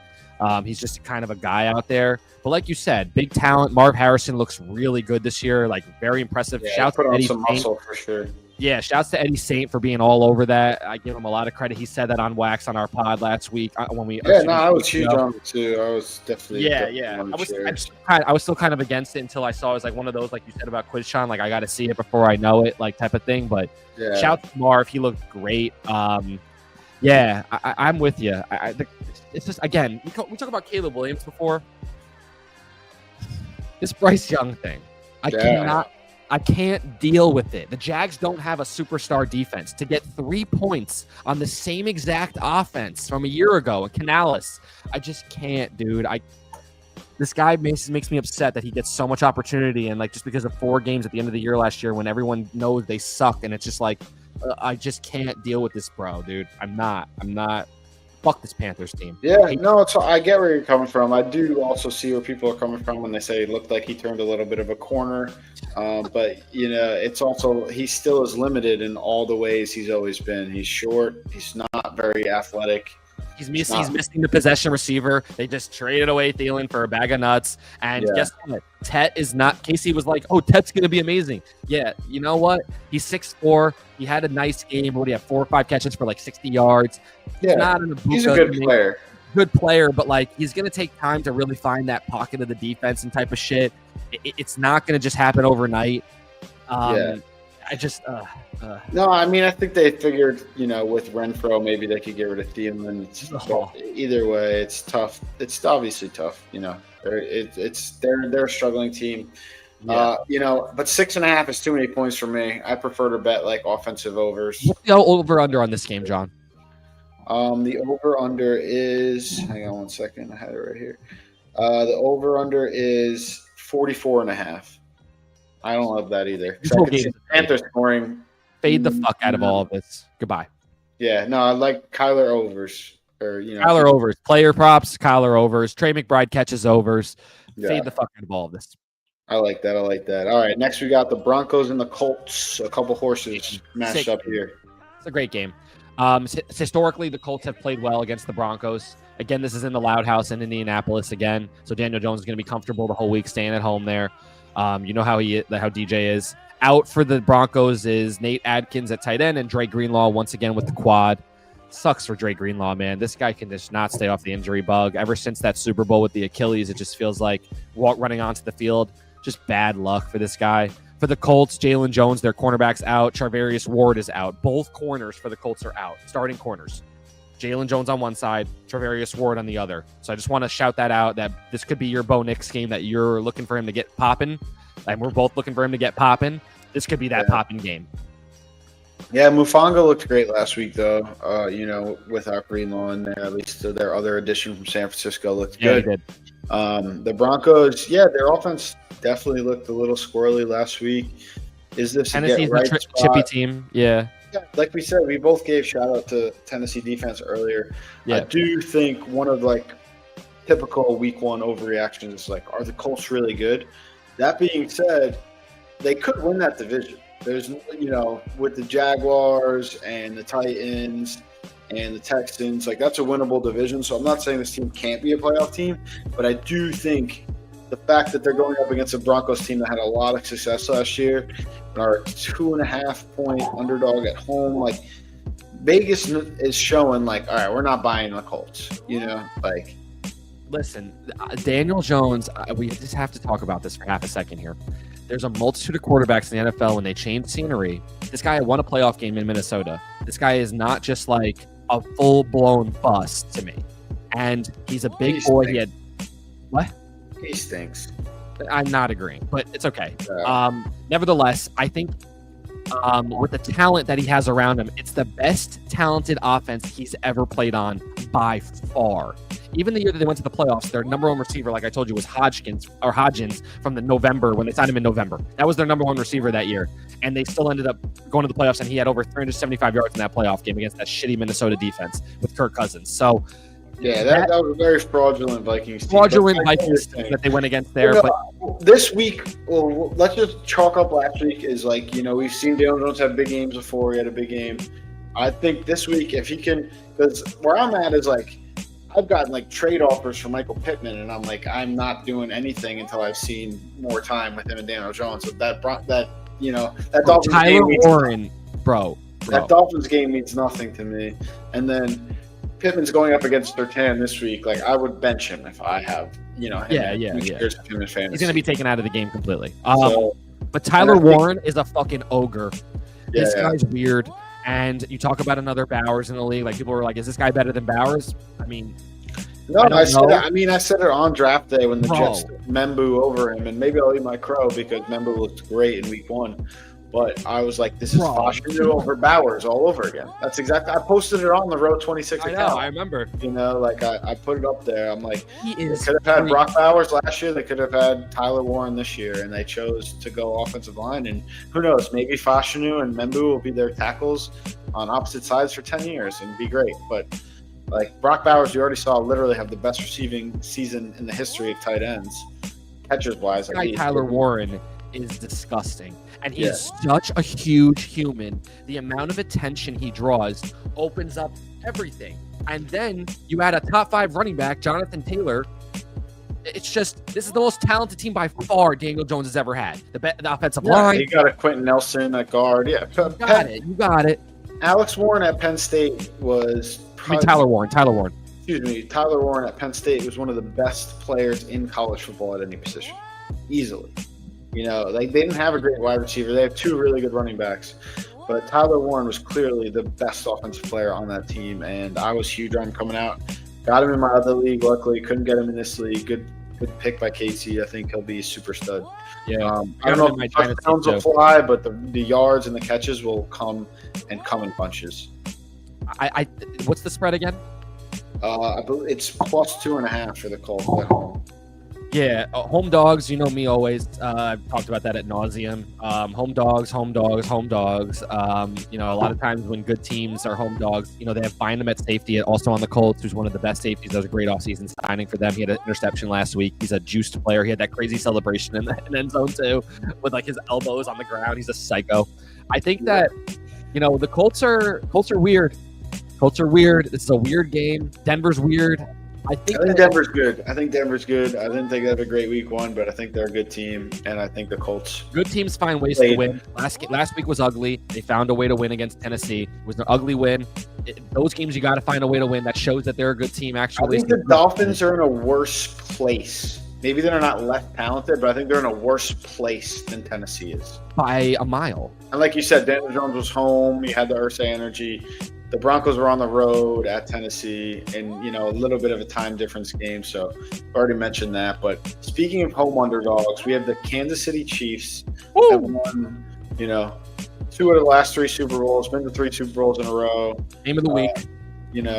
Obviously got their doors blown off them in the Super Bowl. One of the most boring Super Bowls in the last 20 years, in my opinion. Since probably besides the Broncos-Seahawks one, where Russell Wilson won. Yeah. Broncos just shit all over them. No, the Seahawks shit all over You're them. talking Legion of Boom. Got it. 43-8. Even the one where Von Miller took over the game, like against the Panthers, that one also. But that was still a game until that fumble. That game, the game with the Broncos and the Seahawks, that game was over on the first drive when fucking Cam Chancellor hit Demaryius Thomas so hard my screen shook. And it was like when you play a game with a controller and it shakes in your hand. I felt that, and it was a real game. Brandon Browner and Richard Sherman, Earl Thomas. Shout out to Texas, just disgusting. Yeah, just an absolute Earl Thomas for sure. Defense. Wagner, but it was 40. That final score, if I'm not mistaken, was 43-8. Who was the MVP of that Super Bowl, John? Russell Wilson. Malcolm Smith. Yeah. Yeah. Nice. Yeah. You knew it. That's why when you said Russell Wilson, I was like, you know it. No. The guy who had an interception and a fumble recovery for a touchdown or something like that. Yeah, all that shit. Yeah, he tapped the ball to Richard Sherman, who got a pick. But last year's Super Bowl was the probably most boring since that one. It might have been more boring. It's a good take. But and I don't know. The Eagles' defense is much worse. Not much worse, but it lost a lot of pieces. The Milton Williams loss is huge. Mm-hmm. The Josh Sweat loss is huge. The Darius Slay loss is huge. The C.J. Gardner-Johnson loss is huge. We saw it with the Cowboys week 1. Obviously, Jalen Carter didn't play either. But who's catching the ball for the Chiefs is my issue. I think Hollywood had a massive game week 1, could still catch the ball. Travis Kelce could still catch the ball. Juju could still catch the ball. I don't think losing Xavier Worthy is this grandiose kill your offense loss. I've seen more of the Chiefs offense and these current players without Xavier Worthy than I've seen. I think the main thing I want to get on I've seen here, the Chiefs offense with Xavier Worthy. I want to talk about the Chiefs defense here, and it's a problem. The Chargers blew their shit up, and the Philadelphia Eagles offense is still a wagon. Goddard's going to be out, I believe. Yeah, he is out. Goddard is out, correct. Yeah, so, I still, A.J. Brown game, big time. I could see he only had 1 catch last week. Shouts to A.J. Brown. I have to take all his overs. I feel like they're going to pepper him this week. But the Chiefs defense is older. They have so many miles. They've been in 5 of the last 6 Super Bowls. This defense just feels a little old and tired in a sense. And it's just going all the way down to Brazil and now coming all the way back up to play the Eagles, who are coming off a really emotional win on Thursday with the extra rest. I like the Eagles to win this game because I don't trust the Chiefs defense anymore, bro. I'll be honest. I don't like this defense. Yeah, I think we've seen it before with Spagnuolo early in the season where, the defense, the new people don't catch up right away. So I think the old people are still not in form yet. I think week 2 it's a good time to, kind of play on that information. So I don't hate that at all. Yeah, I think Saquon. The Eagles -1.5, but then again, the Eagles offensive line did not look as good last week also. Dickerson is out or in? What's up with that? If he is in, he's severely limited. He's in. Hurt. Yeah, he is in. He's not even on the injury report, actually. But he's not 100. He's nowhere near 100%. Yeah, what the fuck is going on? That guy's the main. Lane Johnson played one of the worst games I've seen him ever play. And I've watched a lot of Lane Johnson, and Mailata was getting beat fairly consistently last week. Cowboys, just to put that on a bow, Cowboys defensive line without Micah looked hungry as fuck to prove something all game. Yeah, I mean, OC's obviously a very good player. The other guy, Nealand, he looked Marshawn Nealand, second year, trying to make a name for himself. I like Ezeraku from Boston College. He's a little small, but he gives it his all, and he gets some pressure. Just a bunch of guys that you don't know that anybody could pop at any moment. Dante Fowler still has it. Fowler had a sack in that game, I'm pretty sure, if I'm not mistaken. Yeah, and he's. I mean, even with Washington last year, he still got the job done. But to get back to the Eagles, they're a good team. It's the Hurts thing. This is a very telling game. I'll say that. I don't know if I'm going to bet this either way. If I were, I think I'd bet the Eagles. Maybe throw the money line. I got a question for you. Chiefs lose this game. Broncos beat the Colts on the road. Broncos win the division? Oof. I don't know if I'd make that. 0-2 Chiefs, 2-0 Broncos. Just to put it in context. I know. I don't know. I'm not going to bet against the Chiefs winning the AFC Anybody South. else winning the division but the Chiefs if the Chiefs lose this game. Chargers included. How about that? I just don't. Like I said, it's kind of the same question to me. Almost like I'm not. The reason I'm not betting the Broncos to win is not because the Broncos, because I still think the Chiefs. I'm not going to count them out. I just think it's a bad bet to count them out. I just don't think it's smart. Where's your boy Pacheco? Where was the run game? I just think that their offensive line isn't as good as it once was, but they'll figure it out. They have great coaches. They have a great quarterback. They're a team that could go 0-2 and win the Super Bowl. They aren't a team. There's only 4 teams that have done that in history. Yeah, and they can do it. Giants are one of them, by the way. Yeah. I remember that. And you know who was their defensive coordinator? Steve Spagnuolo. Exactly. I rest my case. That's what we do on the pod, dude. We put the pieces together. You want to move to the Atlanta-Minnesota game? Yeah, Atlanta, Minnesota. Sunday. Is that the Sunday night game? Do we do all the afternoon games? Just want to make sure we got everything. Correct. Yep. Cool. All right, let's move to it. It's a great game. It's a rematch of J.J. McCarthy versus Penix from the national championship. They now get to play each other in the regular season. It's exciting. Obviously, I'm a big Penix boy, of course. Big fan. Weird game. I think J.J. McCarthy could build off last week, so that's scary for the Falcons. Falcons coaching is terrible. I cannot stress this fucking enough. They're so bad as coaches. Last week, I watched the whole fucking game because I have Bijan in 2 leagues. You've talked about this ad nauseum. I cannot stress how dumb they are. They got this penalty because Penix got the 4th down on that play. The first play they run is a fucking Algiers behind him. Bijan split to the right behind him, and they run this sweeping lateral handoff thing, and he gets tackled for a loss of 3. It's just, they're fucking retarded, and they don't know how to just hand the ball to Bijan on a downhill run and let him go get the yard and go get the touchdown. They were a yard away, and it's just, I can't stand the coaches on the Falcons. They're so fucking stupid, and it drives me crazy. And Penix even kept them in the game with the way he played last week with that 4th down conversion. It was all him that did it. But this coaching is just so fucking bad. Another drive, they had Bijan got them all the way down there. They call a timeout. Out of the timeout, they run Algier, and he gets a loss of 3 on 1st down. It's just like, I can't stand this fucking team. I don't understand how they run this offense. Penix is great. Mooney's playing this week, so I know that we're gonna have a little Mooney London whatever. Shouts to Jamie for starting Mooney when he was out, fucking retard, and is his keeper, and he doesn't even keep Kittle. Could have got 12 points even before the injury. Would have still been more than Mooney's ass. Jamie back in form, fucking idiot. But anyway, it's just that's bad. Not keeping Kittle is pretty bad. Not keeping Kittle and then starting Mooney when he's listed out already on Saturday morning is just pathetic. With McBride and Bowers being kept, especially. It's just get the fuck out of our league already, Jamie. My God, thanks for the donation, but my God, Jesus Christ. Anyway, you know that because I'm saying this right now. Mooney's gonna have 3 touchdowns this week or whatever the fuck. So whatever. But Minnesota's defense you talked about. It's in Minnesota. It's in Skull Nation. Whatever the fuck. I just fuck the Falcons and their coaches. Fuck this team. It's the Vikings. The Falcons offensive coordinator, Zach Robinson. He spells his name like you do.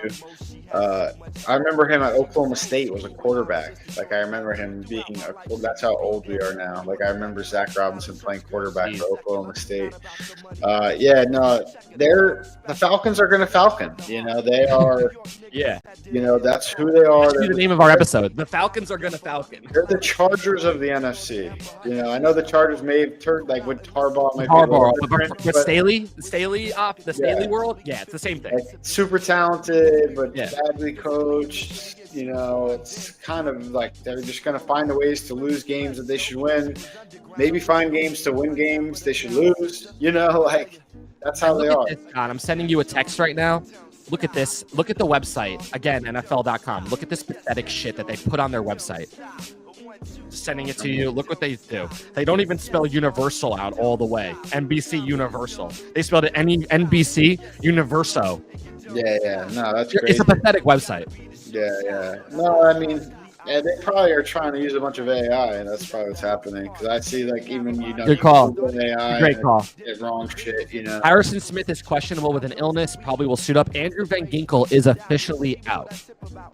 Yeah, I mean, I think that they're pretty plug and play at this point. I know, obviously, Harrison Smith is a superstar in the league for a long time, but he's got to be pushing 35 now. I don't think he is what he once Hall was. of Famer, you think, or no? That's a good question. I'd have to look at the stats a little more, but like, I'm not taking it off the table. Certainly not a first borderline. Yeah. Certainly not a first ballot or anything like that, but like maybe like on the legends, like 30 years from now, like looking back, like, oh wait, he did a 40 interceptions and like 15 fumbles. Yeah. And, made a lot of tackles. One of 3 players to have this amount of interceptions, this amount of whatever tackles, played this many games. Yeah. No, I agree. I'm definitely not taking it off the table. But yeah, I mean, in terms of the betting line, I think, like I said, I'll stand on it. I think that the Vikings are a good team. Tough at -3.5. Throw the money line in there, like Vikings Bengals money line. Boom. Like I like that.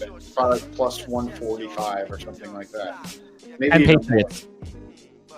Well, Patriots, I probably bet them on their own. Because they're already. Yeah, you don't want to even get involved with all that fuck shit. That's fair. Yeah. So Vikings Bengals money line plus 142. So almost exactly what I said. Good call. What is the spread for the Vikings? The Vikings are -3.5. Just alt it down to 2.5. Similar shit. No one by field goal. Yeah, I like the Vikings. I'm actually gonna screenshot this. But yeah, I like the Vikings a lot. I think their running game also got going. Jordan Mason's got that wiggle still, as we saw. And Aaron Jones with the nice passing catch, like the touchdown catch. Just Justin Jefferson. When Addison comes back, this offense is fucking brim loaded, overflowing. Drew Aller's fucking terrible. Guy's killing me. Yeah. So Sorry. it's just like, what's the name of the head coach on the Falcons, dude? Raheem Morris. Yeah, loser, dude. Loser. It's just a loser. And then we got the 2 Monday night games to cap it. Yeah, we're back to doing this fucking time. It's 10 o'clock game on East Coast. They used to do the 8:20 of the last season. Now we're back to doing this bullshit when no one's gonna watch the game, but people like me who are on the West Coast. So fucking dumb. I don't understand the league. I mean, they could put football on at 3 a.m. People. I'm watching it. Yeah, I'll be watching. But so we'll start with the earlier game, Tampa Texans. Texans minus 2.5 at home. This feels trappy to me. I feel like the Bucs should be the favorite. I think the Bucs plus 114 money line. The Texans are favored minus 2.5. I think their offense is in trouble.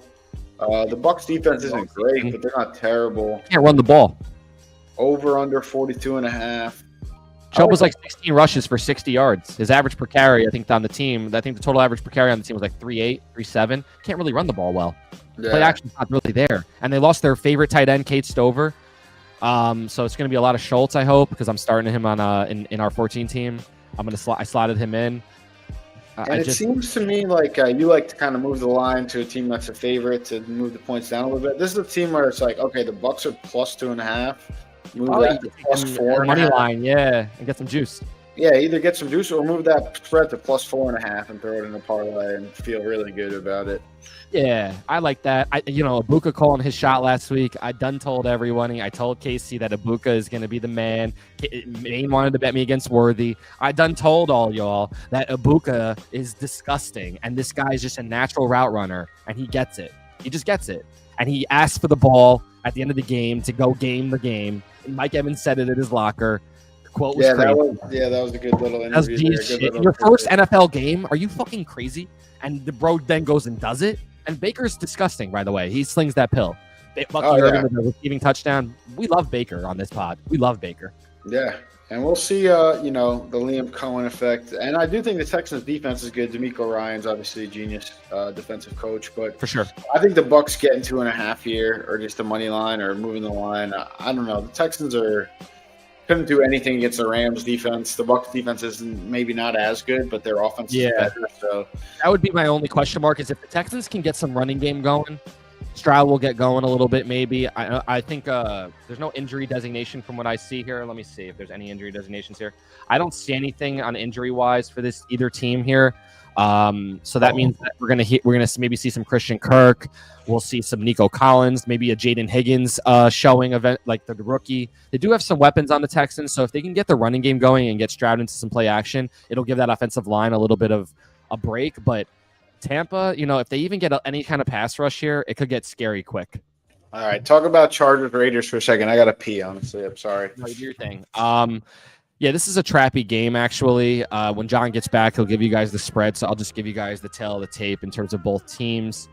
It looks like Brock Bowers is going to play. I believe he practiced today, so I think that they'll be good to go.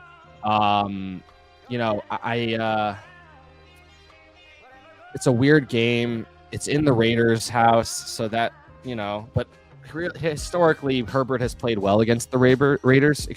Keenan Allen looks like he's back into form with his old team. I love that. Quentin Johnston looks like he has this newfound confidence playing next to older statesman Keenan Allen.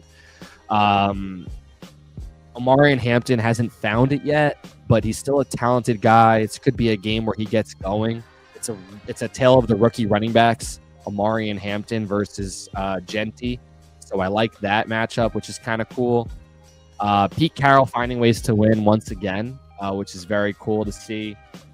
If I was to pick who was probably favored, if I wasn't looking at the line, this is going to be my guess before John gets back.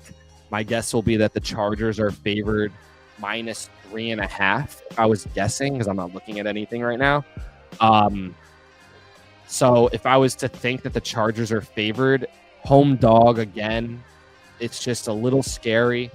So I said on the pod that I think the Chargers are favored -3.5 as a guesstimate. And then I was talking about the match.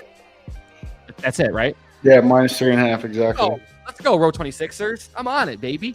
Over under 46. Come on, I'm on it today. But and then I was talking about the rookie running backs going against each other, Omarion Hampton versus Genty, which is a really cool matchup. Historically, Herbert has played well against the Raiders. Pete Carroll finds ways to win. A lot of different things you can talk about here. This is a fade game to me. It's a divisional game. I would fade this game for sure. I would not bet on this game. I talked about Keenan Allen's newfound youth, and obviously maybe working with Genty in the offseason, or excuse me, working with Quentin Johnston in the offseason, maybe giving him some confidence. He looks great. They have 3 legit weapons on that Chargers team. So if I was to guess, I would probably say the Chargers are going to win, but I would say run away from this game, run far away. Yeah, I mean, the home dog thing, while I agree with you, I do think it means a lot more in, like, college sports than, like, the NFL or the NBA. Like, college basketball, in-conference home dogs, like, all day, eat them up. But I think just at the NFL level, like, the cream rises more on the road. It's also not a big travel, from Los Angeles to Las Vegas. Yeah, there'll be plenty of fans of the Chargers there. For sure. Not that Chargers have a huge contingency. We argued about it on the podcast last year that, like, there's no Chargers fans. But I think that the ones that do travel will travel to Vegas because it'll be a fun trip, For sure. It's an hour and a half flight, maybe an hour and 10 minutes. So yeah, probably not even, not even. You can drive it. I've done the drive, actually, and it's a beautiful drive. It's just out in the desert. So from LA to Vegas, so very similar, maybe one more hour. Yeah, that's exactly what this would be. So you've done the drive, exactly the drive. Yeah. So, yeah, I think if I was leaning one way or another, I'd probably lean towards Herbert the way he's been playing. He looks very confident. That last game against the Chiefs could, boom them to the next level, I think, maybe, and give them a lot of confidence moving forward. So I'm going to – and Derwin James looked like he was back into form after a really injury-riddled seasons the last couple of years. So he looks fully healthy finally. So I'm going to lean on the Chargers here to take this. I would take it money line, or otherwise I would run away. What's the over-under? Probably high. Over-under is 46.5, but I'm on it with you. I think the Chargers money line, like, parlayed with, like, the Bucks with the alternate line of +4.5, +5 or something like that is a good, like, get into, like, that +125, +130 area. Rookie running back, anytime touchdown parlay, get a little bit of Hampton. Yeah, if you want to get some juice going, for sure. Bowers is going to suit up, too. He's banged up. Derwin James will be all over him that game. It will be a sick matchup. It's a cool game. It's actually an exciting game. I actually think this game is better than the other game on Monday.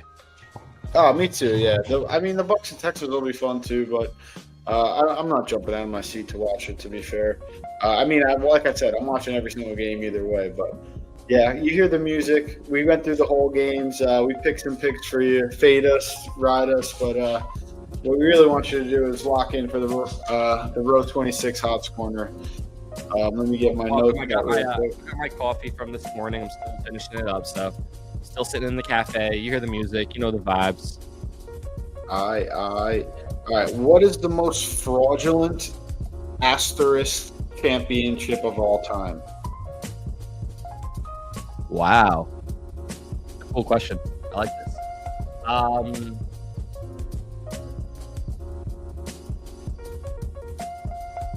Fraudulent asterisk championship. Any sport you're saying now, right? Yeah, any sport, sports. Yeah, we'll keep it to sports. Fraudulent. I would say the bubble championship for LeBron. All right. How many McDonald's chicken nuggets could you eat in one sitting? Oh, if I'm high enough, probably like 20. The whole 20. Who is the most electric college football player you've watched in your lifetime? It's a couple. Low hanging fruit answer immediately first came to mind. Reggie Bush reversing field, just disgusting. So he's the first name that came to my mind. We'll just stick to it. That's the Hotz Corner theme. Yeah, I would go Reggie Bush. Would you rather never watch another movie or never watch another TV show? Never watch another. Never watch another TV show. Wow. All right. Would you rather eliminate the Olympics or the World Cup? Olympics. If you train from now until the end of the fantasy football season, what do you think you could hit on bench for a max?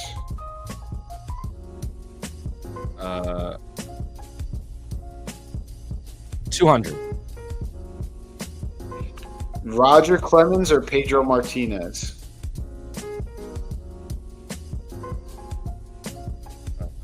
You're a jerk. Pedro. Would you rather be a successful video game streamer or author?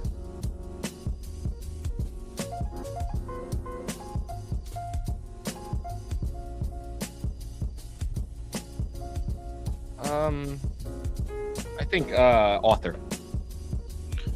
Steve Francis, or whose career would you rather have, Steve Francis or John Wall?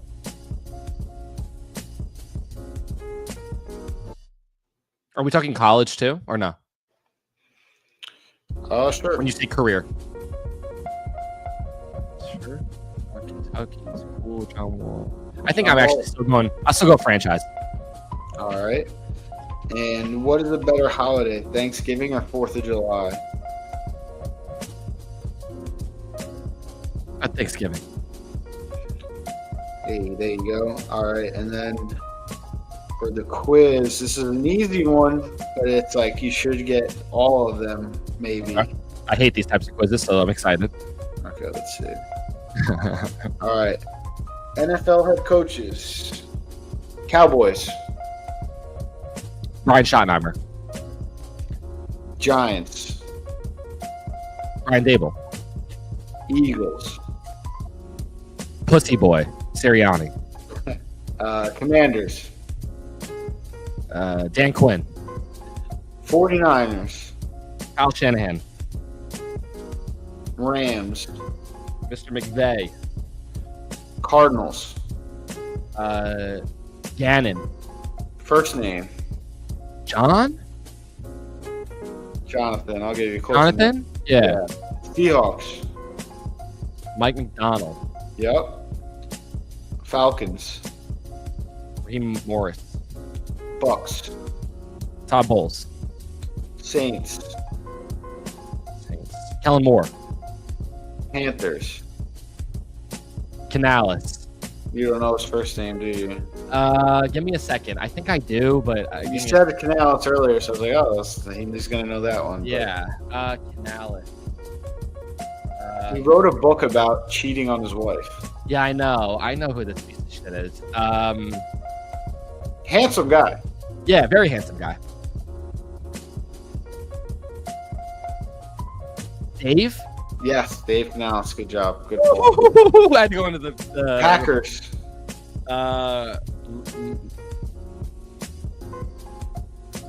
Matt LaFleur. Yep. Vikings. Oh, I'm like looking at his face. It's gonna be one that it's like the most obvious one in sports. He's like the best coach in the NFL, and it's gonna slip my brain right now. Oh no! Give me a second. The best play caller in football. It's gonna kill me, dude. This one's gonna kill me. I don't know why I always forget his name too. It's so annoying.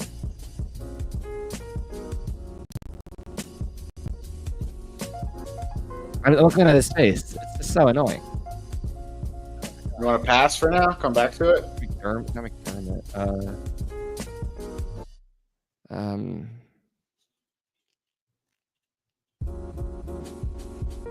Yeah, I'll pass for now. All right, we'll come back. Yeah. You're perfect so far. So you're doing Yeah, thank you. That doesn't make me feel better about not knowing the most obvious coach in football, dude. good. Lions. Lions. See, this is why I was nervous that you would strip on him, so I wanted to pass quick because I was like, we'll get back to it. Yeah. Now you're going to be in your head. Yeah, I know. Dan Campbell. There you go. Bears. There's Ben Johnson. All right, you're 15 of 16 in the NFC, so you're doing good. AFC South, Jaguars. Liam Cohen. Yep. What's his first name? Liam Cohen. Colts. Shane Steichen. Yep. Titans. Bill Callahan. That was his dad. Brian Callahan. Yep. Sorry. Very good. Good job. That's the one I wasn't sure about. Still thinking about Vikings. Texans. Lock in. Wait, I just had it. No, you didn't say anything, right? I said Texans, but go ahead. O'Connell. What's his first name? You have the last name right. Kyle? No. Something with a K. Oh, Kevin O'Connell. Yes, you got it. Oh, Texans. D'Amico Ryans. Broncos. Sean Payne. Raiders. Pete Carroll. And then Chiefs, Andy Reid. And the Chargers. And the Chargers, Jim Harbaugh. Yeah, that's the easiest division. I think. Yeah, legends. AFC East. AFC East. Jets. Aaron Glenn. Patriots. Mike Vrabel, my boy. The Bills. Sean McDermott. The Dolphins. Mike McDaniel. Yep. Ravens. John Harbaugh. There you go. Steelers. Mike Tomlin. Bengals. Zach Taylor. Yep. And the Browns to close it out. Kevin Stefanski. Did I just get all of them? Yeah, that's all of them. I said you should get all of them. Like you did say that, but I'm glad I did. Jesus Christ. Kevin O'Connell's close. Bill Callahan, but I get it. Yeah, that was the only blunder. Bill and Brian Callahan. Fuck, yeah. I knew. Man. Damn. All right, let's go back to the questions. Good shit, John.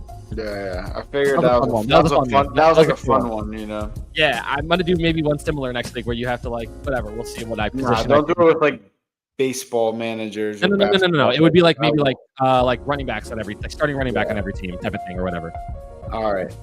Most fraudulent asterisk championships of all time. I wrote down Lakers bubble. I think the one that I have slightly above it is Dodgers COVID, just because baseball is such a marathon, not a sprint sport. Oh, I have another one. And to have a 50-game regular season for the Dodgers to win a World Series, and I have a better one. You said baseball. You prompted me. I have a better one. The Astros, the cheating Astros. That is a good one. Winner. That's the answer. Fuck those guys. We took them to Game 7. The Yankees took them to Game 7 while they were cheating still. Yeah. That's a good one. That's the one. Yeah. But yeah, I was in the same line of thinking of you. It was like bubble, COVID. Yeah, of course. Dodgers, because a 50-game regular season is not a World Series. Correct. I agree with that too. I think all three of those sit on Mount Rushmore of the fraudulent. What would be the fourth one? How about that? Those are the three on Mount Rushmore. What's the fourth one that finishes Mount Rushmore of the fraudulent? How about that? Man. Let's think for a second here. One that I could throw in there, this is just, I don't know if it's accurate, but it comes to my head, is the Patriots tuck rule season. Like the Raiders should have won that game. Yeah. It's a good one. Yeah. Other than that, I don't got anything that's great. I hate to say it. No, I don't want to say it. I can't say it because of the Kyle Williams muffed punt. The Giants played great. The Giants still their playoff it's not in the Super Bowl. Right. Their playoff runs are exceptional. I mean, if you tell everyone who muffed a punt or everyone who threw a bad you can't go to like these specific acts. It's more like circumstantially or rules based. Yeah. Great. Bad call. I like your tuck roll one. I like that a lot, actually. Yeah. I think if the Rams were to have won the Super Bowl, they lost to the Patriots after that phantom no pass interference call against the Saints. Yeah. Like that one would have been, but they lost to the Patriots. Right. I do like the one where the Rams Stafford Super Bowl is a little fraudulent because there was no hold on that third down by Logan Wilson. That's a bullshit call that they called to reset the downs there. That was I mean, the Chiefs, people talk about the Bradbury call when they beat the Eagles the first time. But it looked like a penalty to me. I don't know. I don't like that one. You think you could only eat 20? Like, if you were determined to, like, eat more, like, all you could get were 20? I think I could probably put down 40. If I had to eat more, I don't know, man. I'd probably start barfing. Maybe 25 or 30, yeah. All right, fair enough. Tasty ones from Wendy's, though. If you said that, put up 30. Well, we might have to, like, do a little challenge or something. I don't smoke anymore, so we might have to get high and actually... I'll be super blitzed. We might have to make a little video. Yeah, that'd be funny. I mean, Bush was the chalk answer, most electric college football player you'd watch in your lifetime. I also wrote down Manziel, Michael Vick. Vince Young was the other name that came to my brain. Young, yes, I did have him as well. That's a good name. Greg Peterson at Oklahoma was sick. You can't go wrong with Reggie Bush, though. Reggie Bush is just when he reversed field on that left side and then went straight across. It's just ridiculous. Would you rather never watch another movie or never watch another TV show? You want a TV show? It's tough because like movies, like you could watch one movie in a night. Like whereas like TV shows, you could watch more. Like I don't know if I could lock in for like 2 movies. And I used to be a big cinephile. I'm not as much as I used to be. But I don't think about docs when you say TV show. I think about TV show. So like the docs to me are still available and that in my head like no, if it's a multi-episode doc, then that's a TV show. If it's a one episode doc, that's a movie. Losing The Last Dance and The The Last Dance is gone, the Cowboys. But you keep like 30 for 30. Like Hoop Dreams you keep. No, 30 for 30 you keep? No, 30 for 30 you keep. Because those are one episode documentaries. Like see, this but is not like the shorts, not the 30 for 30 shorts, but like the ones that are like an hour and a half. The thing is that with movies, though, like shows to me don't hit me the same way as movies. Like the scene in Ocean's 11 when they're in front of the waterfall at the end with Sweet Boo, whatever, that song playing by Claude in the background. I used to watch so many movies. Yeah, Interstellar, the scenes in Interstellar, like those moments. It's just like there's so many. But now I watch way more TV shows. Yeah, nowadays. I've almost been priced out of movies too, like in terms of not priced out. I could obviously. The movies are no good anymore, John. Going to the movies like isn't worth what it costs. The last time we went to the movies was Oppenheimer. Like I remember seeing like Bad Boys. I saw Oppenheimer in the theaters, but like that was a great experience. And like don't get me wrong, I still have good experience in the theaters. Like the Zone of Interest was pretty good. Like when you get like those good ones, but like American Sniper, I saw on a plane ride home recently when I love. But that's not in the movie theater. I'm saying in the movie theaters where it's like when you're on a plane, the movies are the best. When I went to Vegas, I watched The Accountant with Ben Affleck, great movie. And then I watched The French Connection with Gene Hackman from 1971, incredible movie. Incredible. Like, on a flight might be my best movie time because you want to kill time. When I think about like circumstantial going to the theaters on planes, movies to me just even though it's specific because you're not going to want to watch a movie every night, so I'll just do sports then. Sports and movies to me. It's like I guess you're right. Yeah, you can watch sports and watch movies. I'll throw out the window. It's kind of my thought because but I do like watching TV because TV shows could be like an outlet of like, I just want to kill time. And I'll be clear, losing Entourage and The Sopranos and stuff like that hurts the soul. Yeah, I think at this point, like I used to be a huge movie buff. I think at this point in my life, I think I'd prefer to have TV shows. But that's, obviously it's a question for there's a lot of shit. Yeah. Would you rather eliminate the Olympics or the World Cup? You went Olympics. I think I tend to agree with you, but the only thing is like USA sucks in the World Cup, and they're great at the Olympics. I'm also just like I used to be a big Man City fan when I was growing up. When they had when they had Company, Vincent Company, and they had Guerrero. That was my team. I loved watching those guys. They were so cool. Nasri, De Jong. Wait, who are you talking about? I was saying Man City when I was younger. So like being into soccer. I'm just talking about the soccer in general. So I was like, soccer in general. So like, you just had a guy from Belgium, a guy from Argentina, and a guy from. I was like, Foreigner. Like I used to watch Man City, so I used to like them a lot, and but I don't really watch soccer as a whole. That's the problem. The Olympics has basketball. You talk about. Well, you're saying you'd rather eliminate the World Cup. No, I'm saying I'd rather eliminate the Olympics because there's more sports. You watch basketball anyway. Yeah. You know what I'm saying? Like, I don't watch soccer. That's the problem I'm saying. Yeah, but you watch it on the World Cup. I got you. Yeah, right. That would be the only time I do watch the World Cup because it's sick. How do you not watch it? I think we should make a series. If you train from now until the end of the fantasy football season, do you think you could hit 225 on bench? I think you should do it. You should bench once a week. You don't have a gym membership? You don't got nothing? We have a gym in my complex which has a bench machine. Yeah, so a machine is kind of fake. It's not a Smith machine, but it's like you know what I'm saying. Yeah, I know. It's not a traditional bench. You got it. It's not a traditional bench. Right. That would be a good series, though. You should just join the gym, dude. You should try to hit 200 by the end of the fantasy football season. I've lost like 8 pounds though, not smoking like for the past month. I'll try to hit 275 if you try to hit 200. Jeez.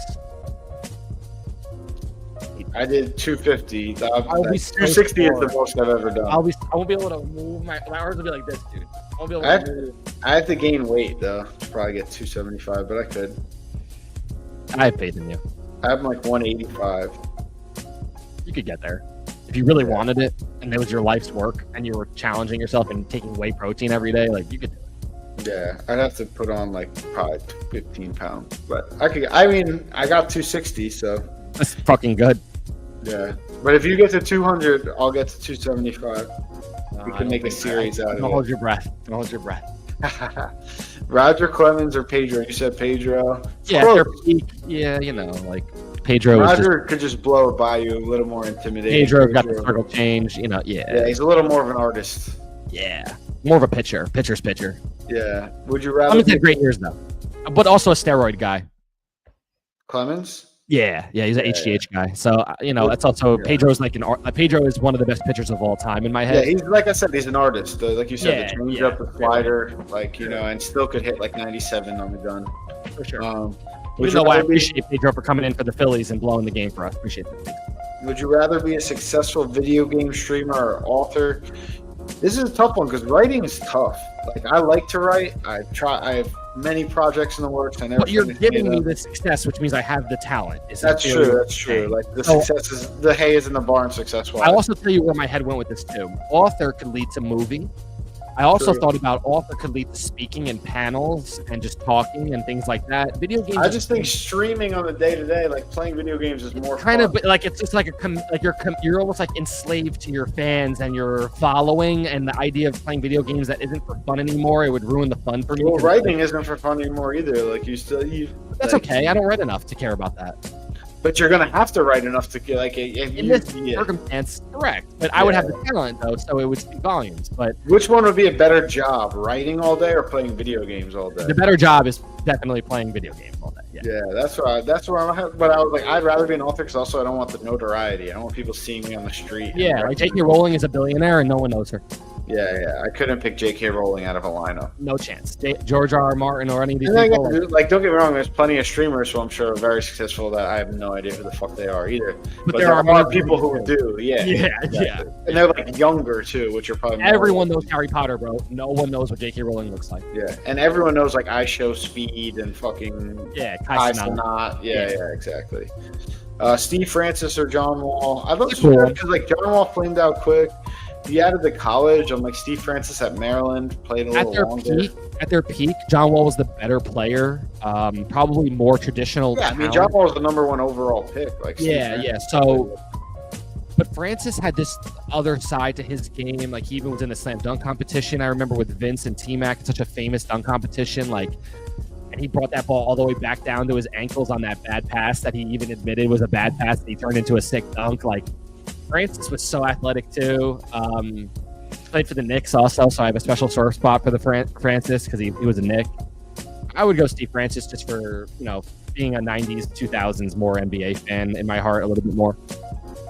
That's fair. I love football. Exactly. And the last one was, what is the better holiday, 4th of July or Thanksgiving? Not even. Again, I love football. You're better with Thanksgiving and Christmas, and I would still say Thanksgiving. It's football. Well, you're Jewish. I mean, yeah. Still, you're not going to compare Hanukkah. Yeah. I almost wrote, the question was almost Hanukkah or Christmas, and I'm like, even as a Jewish person, I would say Christmas. Yeah. My mom used to take, to tell you a real Jewish ma, she used to take me to neighborhoods to look at all the Christmas lights. One of my favorite comedy bits is Lewis Black will talk about, he's like, I'm Jewish.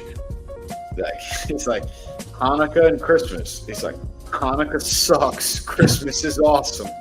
What the fuck is a Hanukkah, Christmas Harry? is exponentially better than Hanukkah. The story is amazing when you think about Hanukkah and the Maccabees and all that stuff going through Egypt and all that shit. Oh yeah.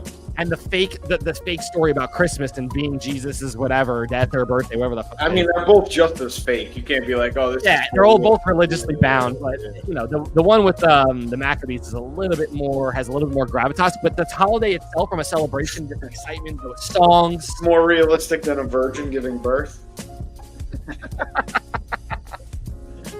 You said it, not me. Son of God, brother. You might be listening right now. You gotta be careful. I believe it, but I get your point. Yeah, you know what I'm saying? It's just has a little bit more stake. But the actual holiday, the songs, the Christmas carols, the lights, it's more jolly. It's not even close. Yeah, it's way better. You're getting Madden. Exactly. 2K or whatever. 2K, whatever. Yeah. It's just like, and also, the gift giving is way more impactful on Christmas. I always felt too than Hanukkah. I always said that too. Like, it's just like one day, boom, Christmas morning. All I know is this fucking mustache is gone now. I wanted to keep it for at least the podcast, but you're the it's man. Fucking bothersome. Well, this was. I did call me Keith Hernandez in Las Vegas, though. That was a highlight. The one game, let's just stick on one game. The one game that we maybe are on opposite accords on. It sounds like you have Denver. It sounds like I'm taking the Colts. Are we on that bandwagon there? Yeah, we could do something there. That we could do like a week, every week, whatever we feel like. Pick one game. So I'm gonna ride with the Colts. I'm gonna ride with my boy Daniel Jones and the new scenery, Jonathan Taylor, the freak Tyler Warren and company, and I think they're going to continue, and I think they'll figure out a way to get a dub against a really tough. All right, you got the Colts plus 2.5. I have the Broncos minus 2.5. Perfect. Sounds good. Lock it in. Row 26. Always a pleasure, boys. We were supposed to have a special guest, Whoopty, but he got caught at a birthday party, so maybe next week. But always a pleasure. Hotz head, Sixers, Dreamers. Good luck in your fucking parlays, and good luck with your fucking fantasy. You're all going to lose. Just know that. Hey, peace. Peace.